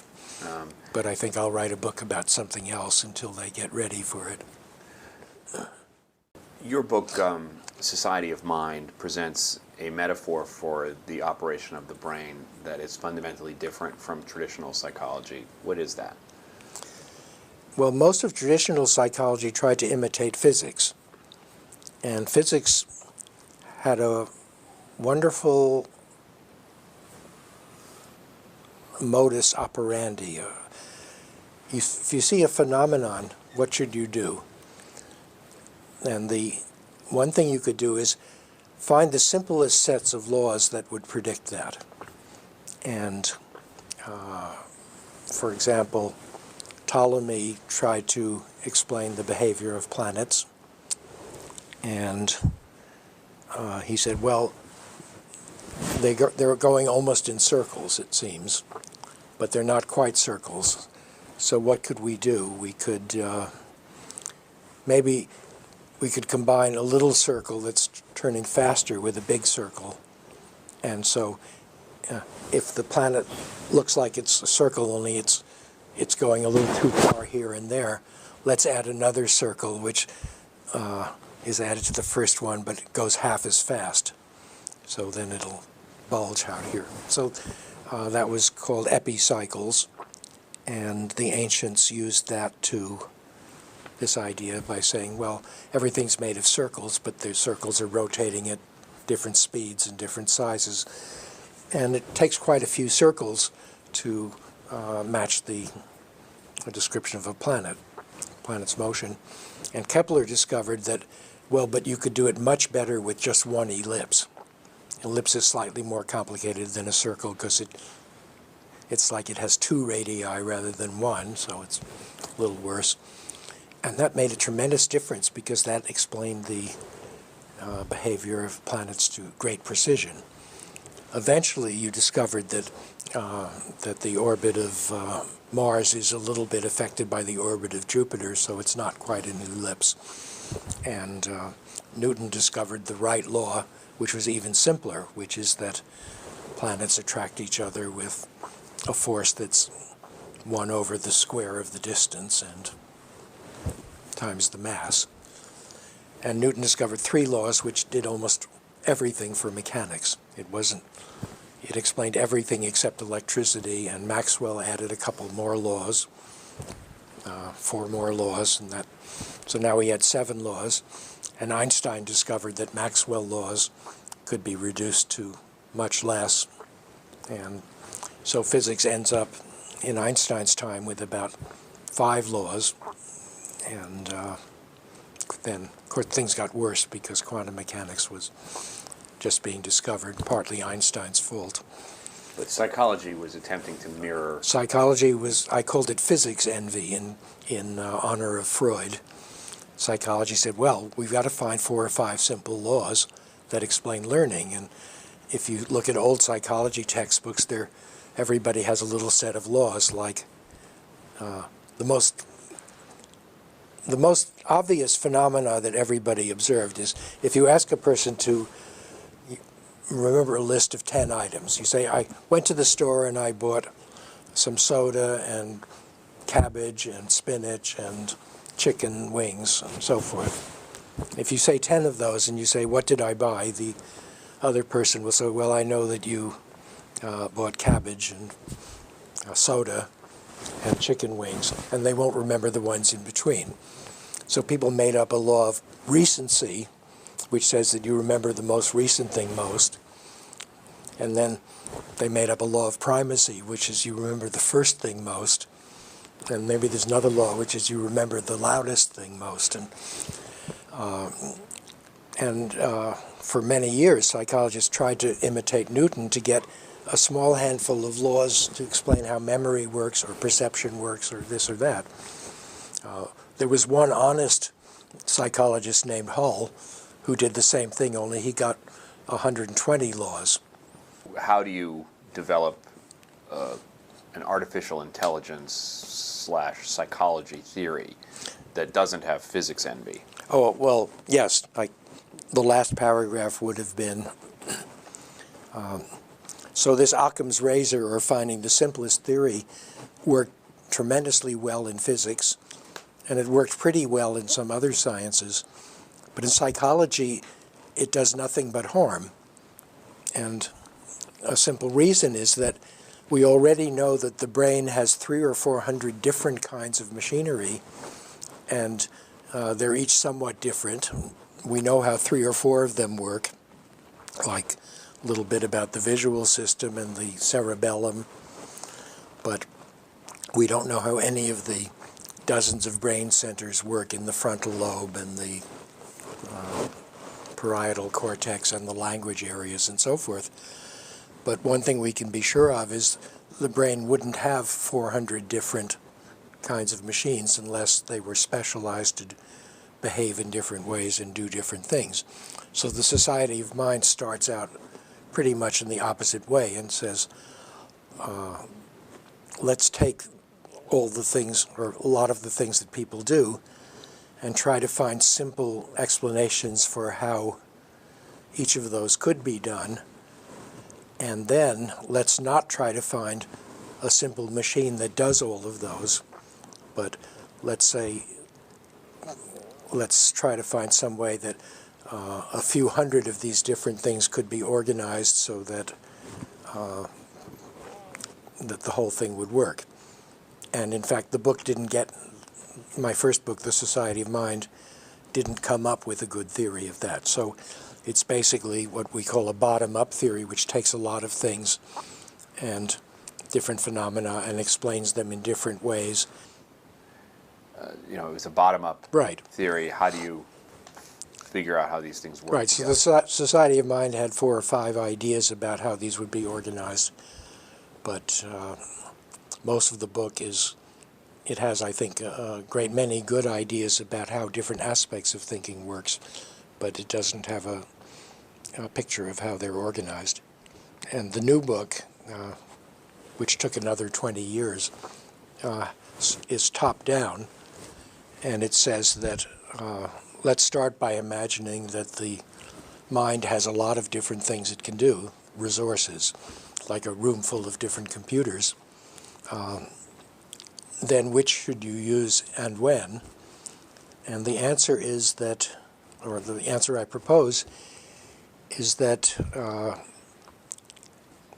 you have to have some goals.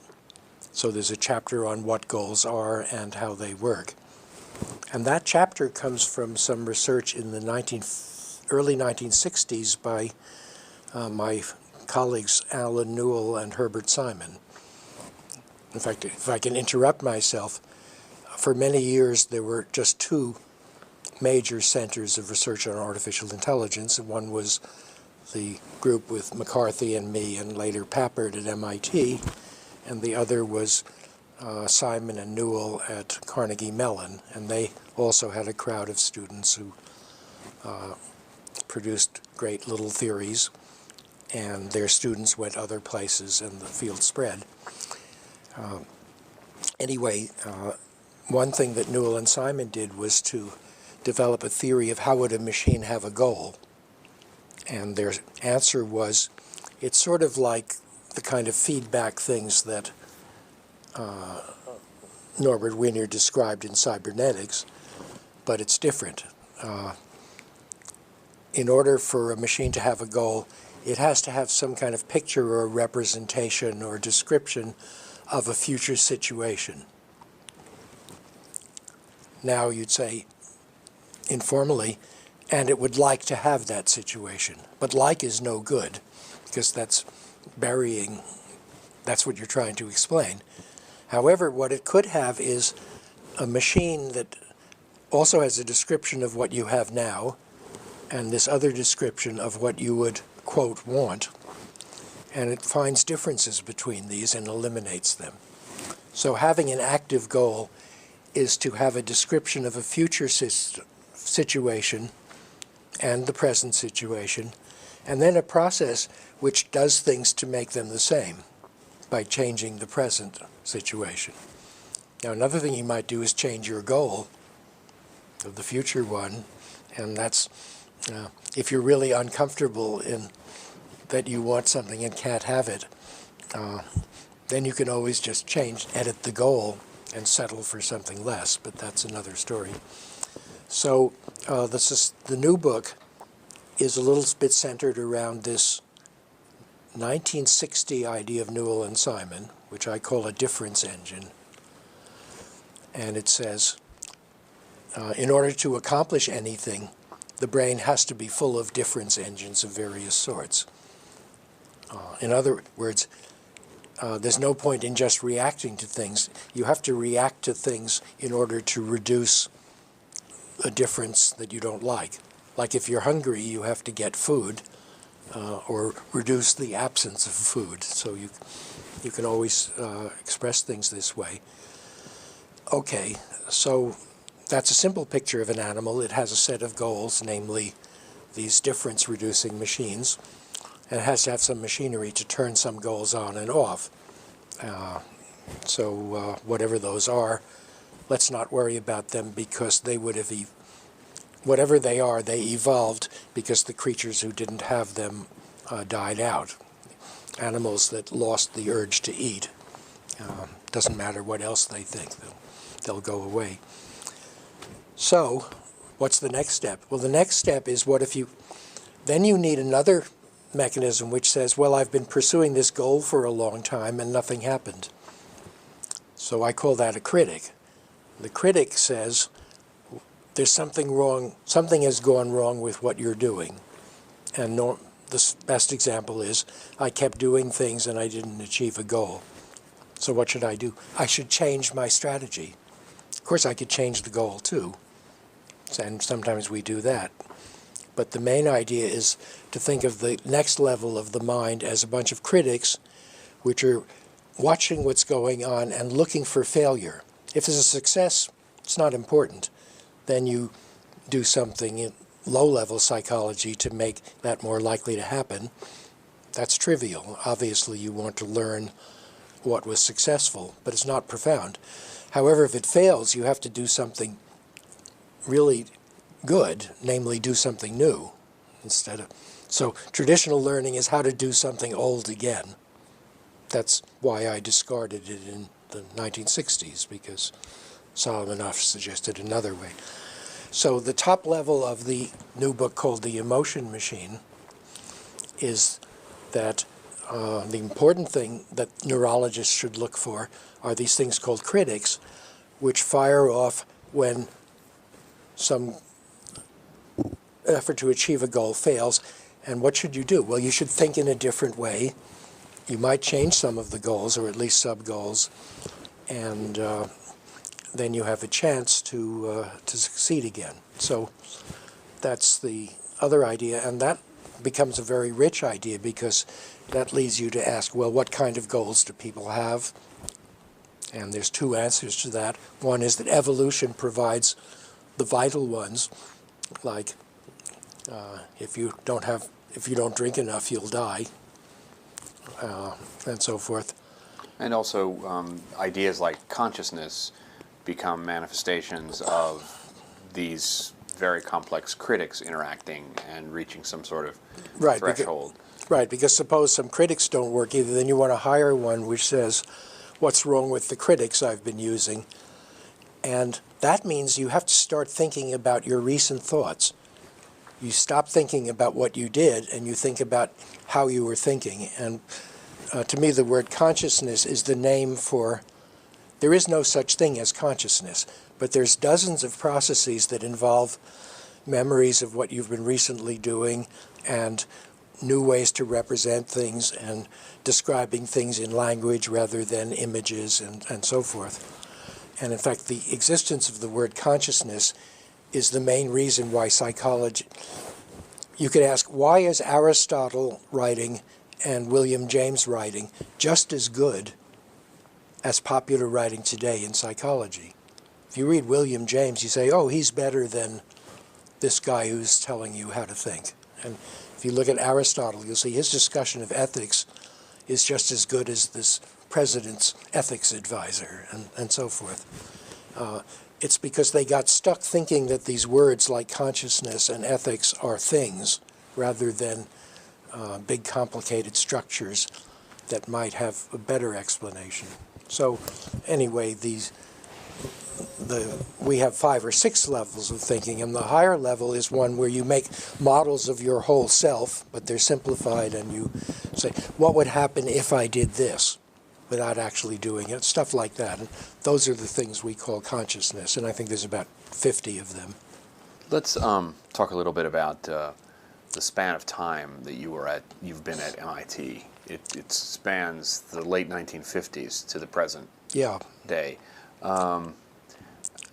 Think for a moment about how students have changed in that time, but before you answer, tell me a little bit about the beginnings of the Media Lab and how you got involved. That's in the middle of all this. Right.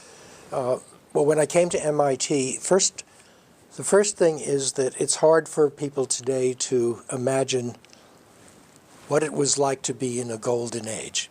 World War II was over. If you were a kid who wanted to learn about electronics, you could go to something called a surplus store, which I did incessantly, and you could buy a gadget that today would have cost $500,000, full of parts and gears, and take it apart and rearrange it. There are no surplus stores today. If there were, they would have these integrated circuit things that you can't understand and take apart. And you'd have parts with 80 pins or 200 pins. A computer processor is just intractable. So first of all, we had free laboratories. Also, we had companies like Heathkit, which for a very small price would sell you the parts to make an oscilloscope. So tens of thousands of young people were making their own laboratories. What else about the Golden Age? Well, there were these great professors who came from Europe and, in fact, filled high schools. Okay, when I got to MIT, the wars were over. The new one was about to start, I suppose, but that's another story. And the universities were expanding. MIT was growing. It decided not to grow much. MIT has 4,000 undergraduates, and it's going to stay that way. And Caltech has 1,000. Boston University has 50,000. So some universities grew. But what happened at MIT was that the faculty grew. So there were more graduate students than undergraduates. And there are more laboratories than you can imagine. So every student at MIT, if they want, can be in a laboratory. It's heaven. If you want to do something, the world is open to you. And now, as an assistant professor, here I am, and I have the smartest people in the world, as far as I can tell. I got some names. Ray Kurzweil wrote me from high school, and he became one of the great inventors of the century. Jerry Sussman, I knew from Danny Hillis from high school. These were kids who wrote and said, I hear you're working on making thinking machines. So I didn't do anything. I was just there in the right place, and the world was beginning to hear about cybernetics and AI and so forth, and the right people just came. And as I said before, Jerry Wiesner kept getting money, and Larry Roberts and Joe Licklider. Every time we needed something or room for more students, somebody would hand it over. This stopped around 1980 by a strange political accident. Senator Mansfield, who was a great liberal, decided that the Defense Department might be a dangerous influence, and he got Congress to pass some rule that the Defense Department can't do basic research. It should only support research with military application. It's a great example of whatever you want to call it. Unintended consequences. Right, of shooting yourself in the head. And but anyway. But right after that, the Media Lab. Okay, then now there was a thing. We're doing this interview in this very building where Nicholas Negroponte, who had some training as an architect, got this idea that computers were going to be important and media was going to change, and by the year 2000 there wouldn't be any paper anymore, and all sorts of ideas that were correct, except that people didn't do the right thing. And so he had started this Media Lab, and in fact some of the most exciting things in computers had happened not in the place you'd expect it to, but in the civil engineering, where Professor Charlie Miller had developed graphics so that people could envision buildings and move them around, and Negroponte's, it was called the Architecture Machine Laboratory, and that was doing similar things, finding new ways to improve communication. He invented something called zero bandwidth, what do you call television by phone? There's a name. Anyway. Telemetry? Zero bandwidth? No. Well, this is a joke. Yeah. For a long time, Bell Labs and other people had been trying to make television available over telephone so you could see who you were talking to. And they failed. The technology wasn't ready. It was too expensive. In fact, I had a video phone, it was called, but no one else had one except Nicholas, that Bell Labs gave us. So you used to call each other? Yes. Anyway, zero bandwidth television was a demonstration made by some students in the pre-Media Lab, which was very clever. It was a complicated sound processing thing, which sometimes could guess what emotion you had from the sound of your voice. It was better than chance. It could tell when you were laughing, and it could guess when you were smiling, and if your voice lowered and slowed down, it would guess that you had a less happy expression. So they managed to get a few graphics on the screen. You're talking to someone, and you're not seeing there's no camera looking at the other person, but it has a cartoon face, and it was uncanny because it worked just well enough that it looked like you were looking at the person who was talking. It disappeared. They never even published it.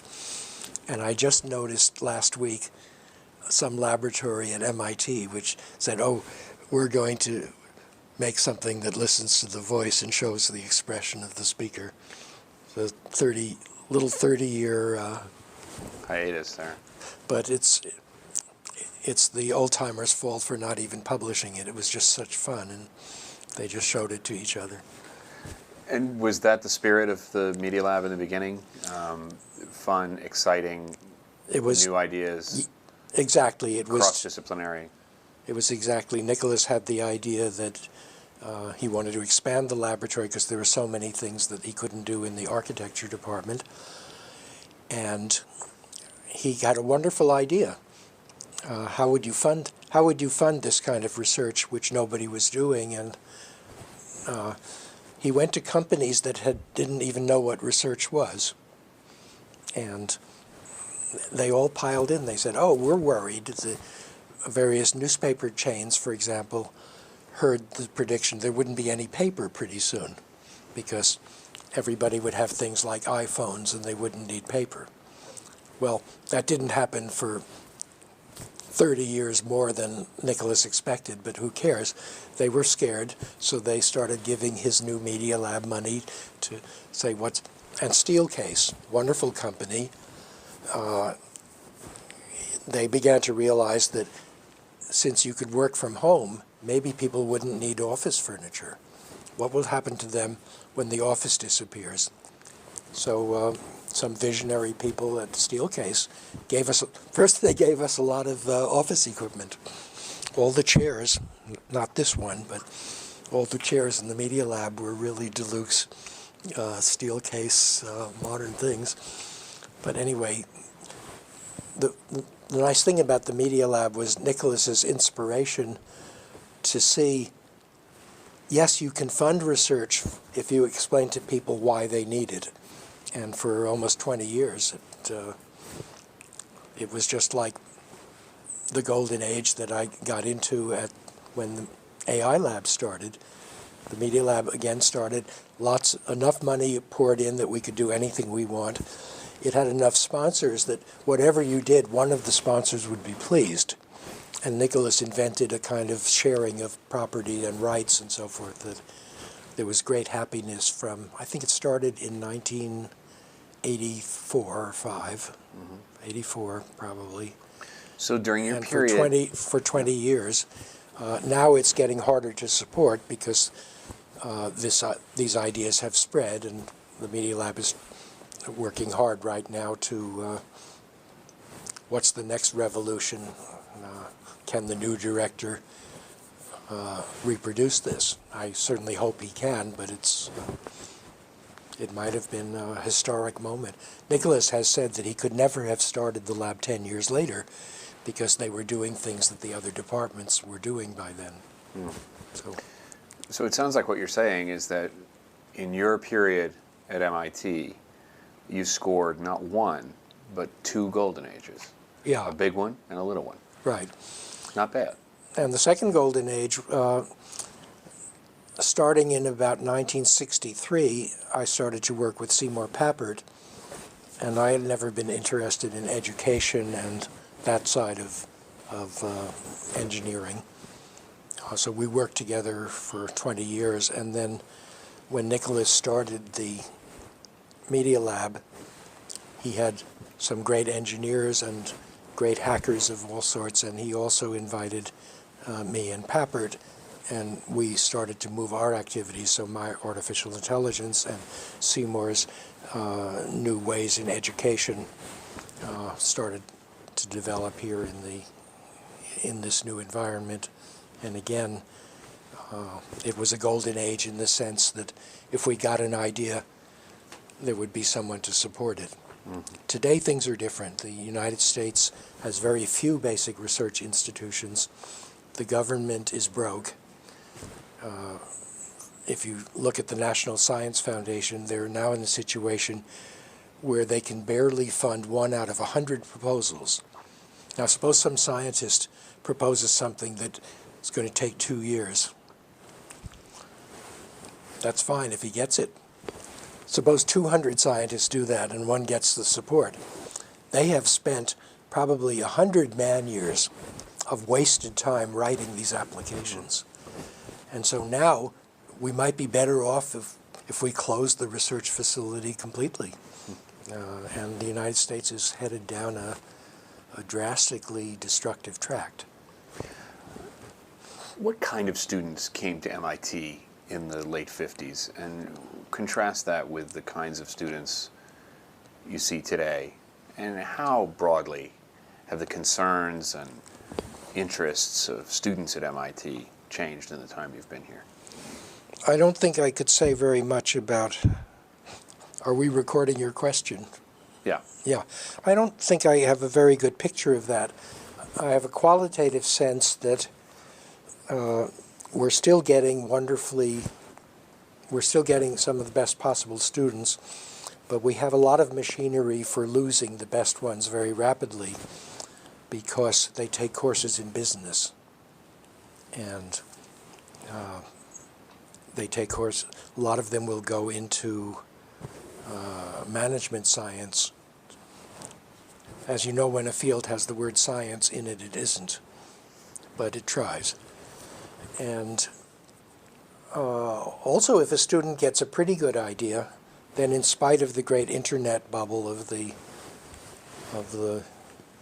year 2000 or whenever it was, they can get support to start a company. What this means is that the students who do the most exciting research as an undergraduate or even a graduate student are very likely not to become a professor. In the golden age, as I mentioned, almost all of my graduate students became professors. Virtually every one, somewhere or other, usually a very good place. Now, very few students become professors because they get jobs in startups or in the industrial research laboratories like Google and Yahoo and computer-related places like that, which even Microsoft, which employ thousands of people who eventually produce nothing in most cases. It disappears. Sometimes they're just hired so that they won't go somewhere else. I don't know. But the future is fairly bleak for students now because they can't look forward to a career in research. It's just closed. Some are going to China. China is starting research laboratories where we're closing them. You invented a microscope. That was a great story. Well, one of the reasons that I hung around McCulloch and the neurological community was to find out what they knew about how neurons worked and about how the brain works. And it turns out that to this day, there's a great gap in neuroscience because we know a great deal about how individual neurons work and how they connect to each other through these complicated little things called synapses. And when one neuron gets excited, it sends some chemicals over to the next one, and these chemicals start new activities. And a lot is known about how this works and the conditions under which these synapses grow and become stronger conductors or more quick to act and so forth. Then we know a little bit about what happens in the relation between two cells and almost nothing about what happens when there's 100 cells. And most of the brain, of the human brain and mammalian brains in general, most of the brains are actually, they're not really made of cells so much as columns of cells. These columns were discovered around 1950, and most of the brain is this bunch of 500 or 1,000 cells, which acts as a functional unit, and we're just beginning to find out what these do. In the case of vision, we know a lot about what the columns do. In the case of the cerebellum and the hippocampus, we know a little bit. And in the case of the frontal lobes, where reflective thinking goes on, we don't know anything at all. And, well, what was the question? You wanted a microscope. Yes, and one problem was that you could try to guess what these columns did, but you couldn't find a wiring diagram of one. So I started to think about, all we had were very thin sections with people use diamond knives or broken glass. Microscope slides. Microscope slides. Two-dimensional slices. Now, the interesting property of the brain is that if you, of course, it's pretty transparent. There's no pigment in the brain cells to speak of, so you have to stain them. And there's no empty space. That tissue is full of cells. Many of them are nerve cells, and others are other kinds of connective tissue cells and so forth. And the connective tissue cells in the brain look pretty much like what you'd think brain cells use. Each of them have thousands of fibers coming out and so forth. Well, if you stained all the nerve cells, the thing is black. There's a wonderful stain which uses osmium, of all things, rare metal. And when it stains a neuron, it stains the whole thing. And a neuron may be a whole millimeter in or more in size, and some of its wires go 20 millimeters or more. And if you stain them all, then if you take a section that's more than 1,000th of an inch thick, it'd be completely black. So nobody had three-dimensional pictures of what happens because even a thin microscope slide is so dense that very little light gets through. And So you were looking for a 3D brain viewer. yes, and so the question is, if you can't get the light through, then what can you do? And I thought and one of the reasons is if of course you can get light through if you shine a bright enough light through, but then this light that comes through is pretty useless because it's bounced off something. It's called scattering, and it's going this way and this way. Finally, it comes out this way, and you don't know where it came from. And I figured out a very simple way by combining two microscopes back to back, looking at the same point, that this microscope, if light got scattered before it reached the point you're looking at by something else into this, then that would be collected by the second one and it would be no good. But if you put a pinhole at each end, then any light that went the wrong way significantly would just get rejected.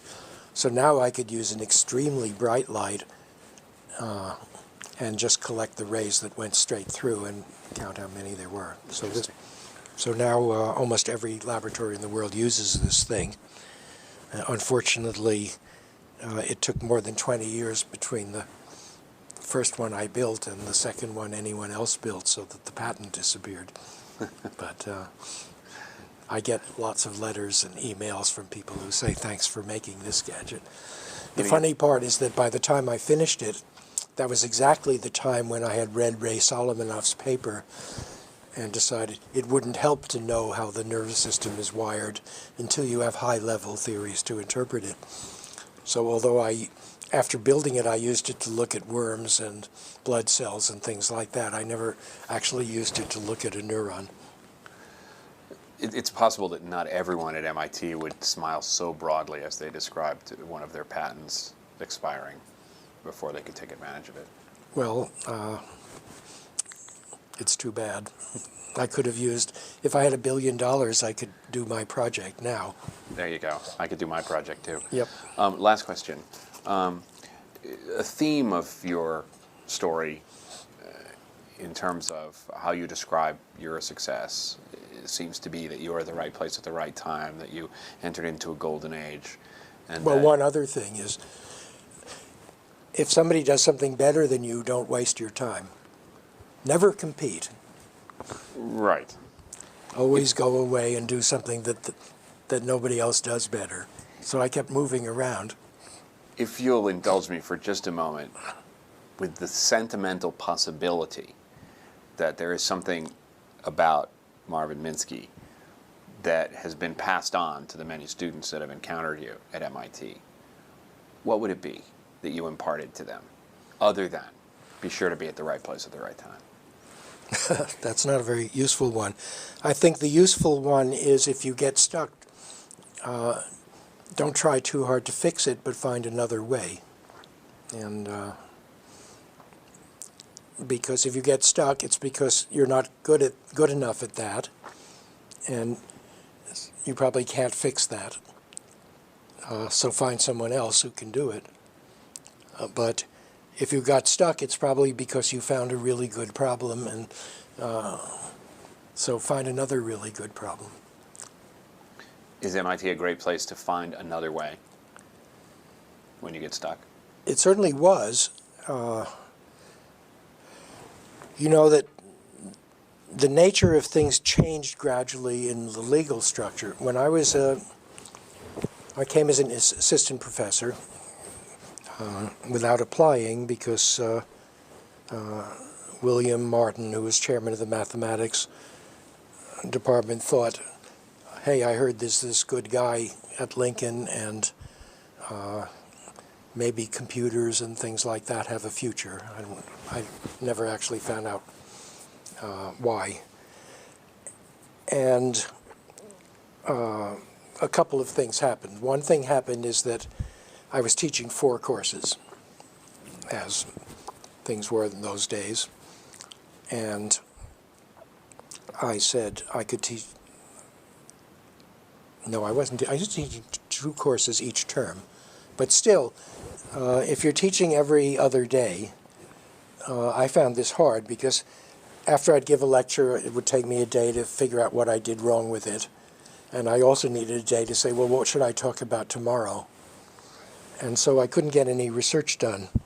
So one day I was walking down the hall, and there was a great mathematician, scientist, Peter Elias, who was in charge of the EE department. He said, how's it going? I said, well, I wish I could teach all my 4 courses in one term and do research the other term. And he said, well, why don't you come over to our department and we'll let you do that. Oh, he said, well, what had happened when you asked them? And the math department said, well, what if everyone did this? And I thought, well, why not? But they thought it was bad.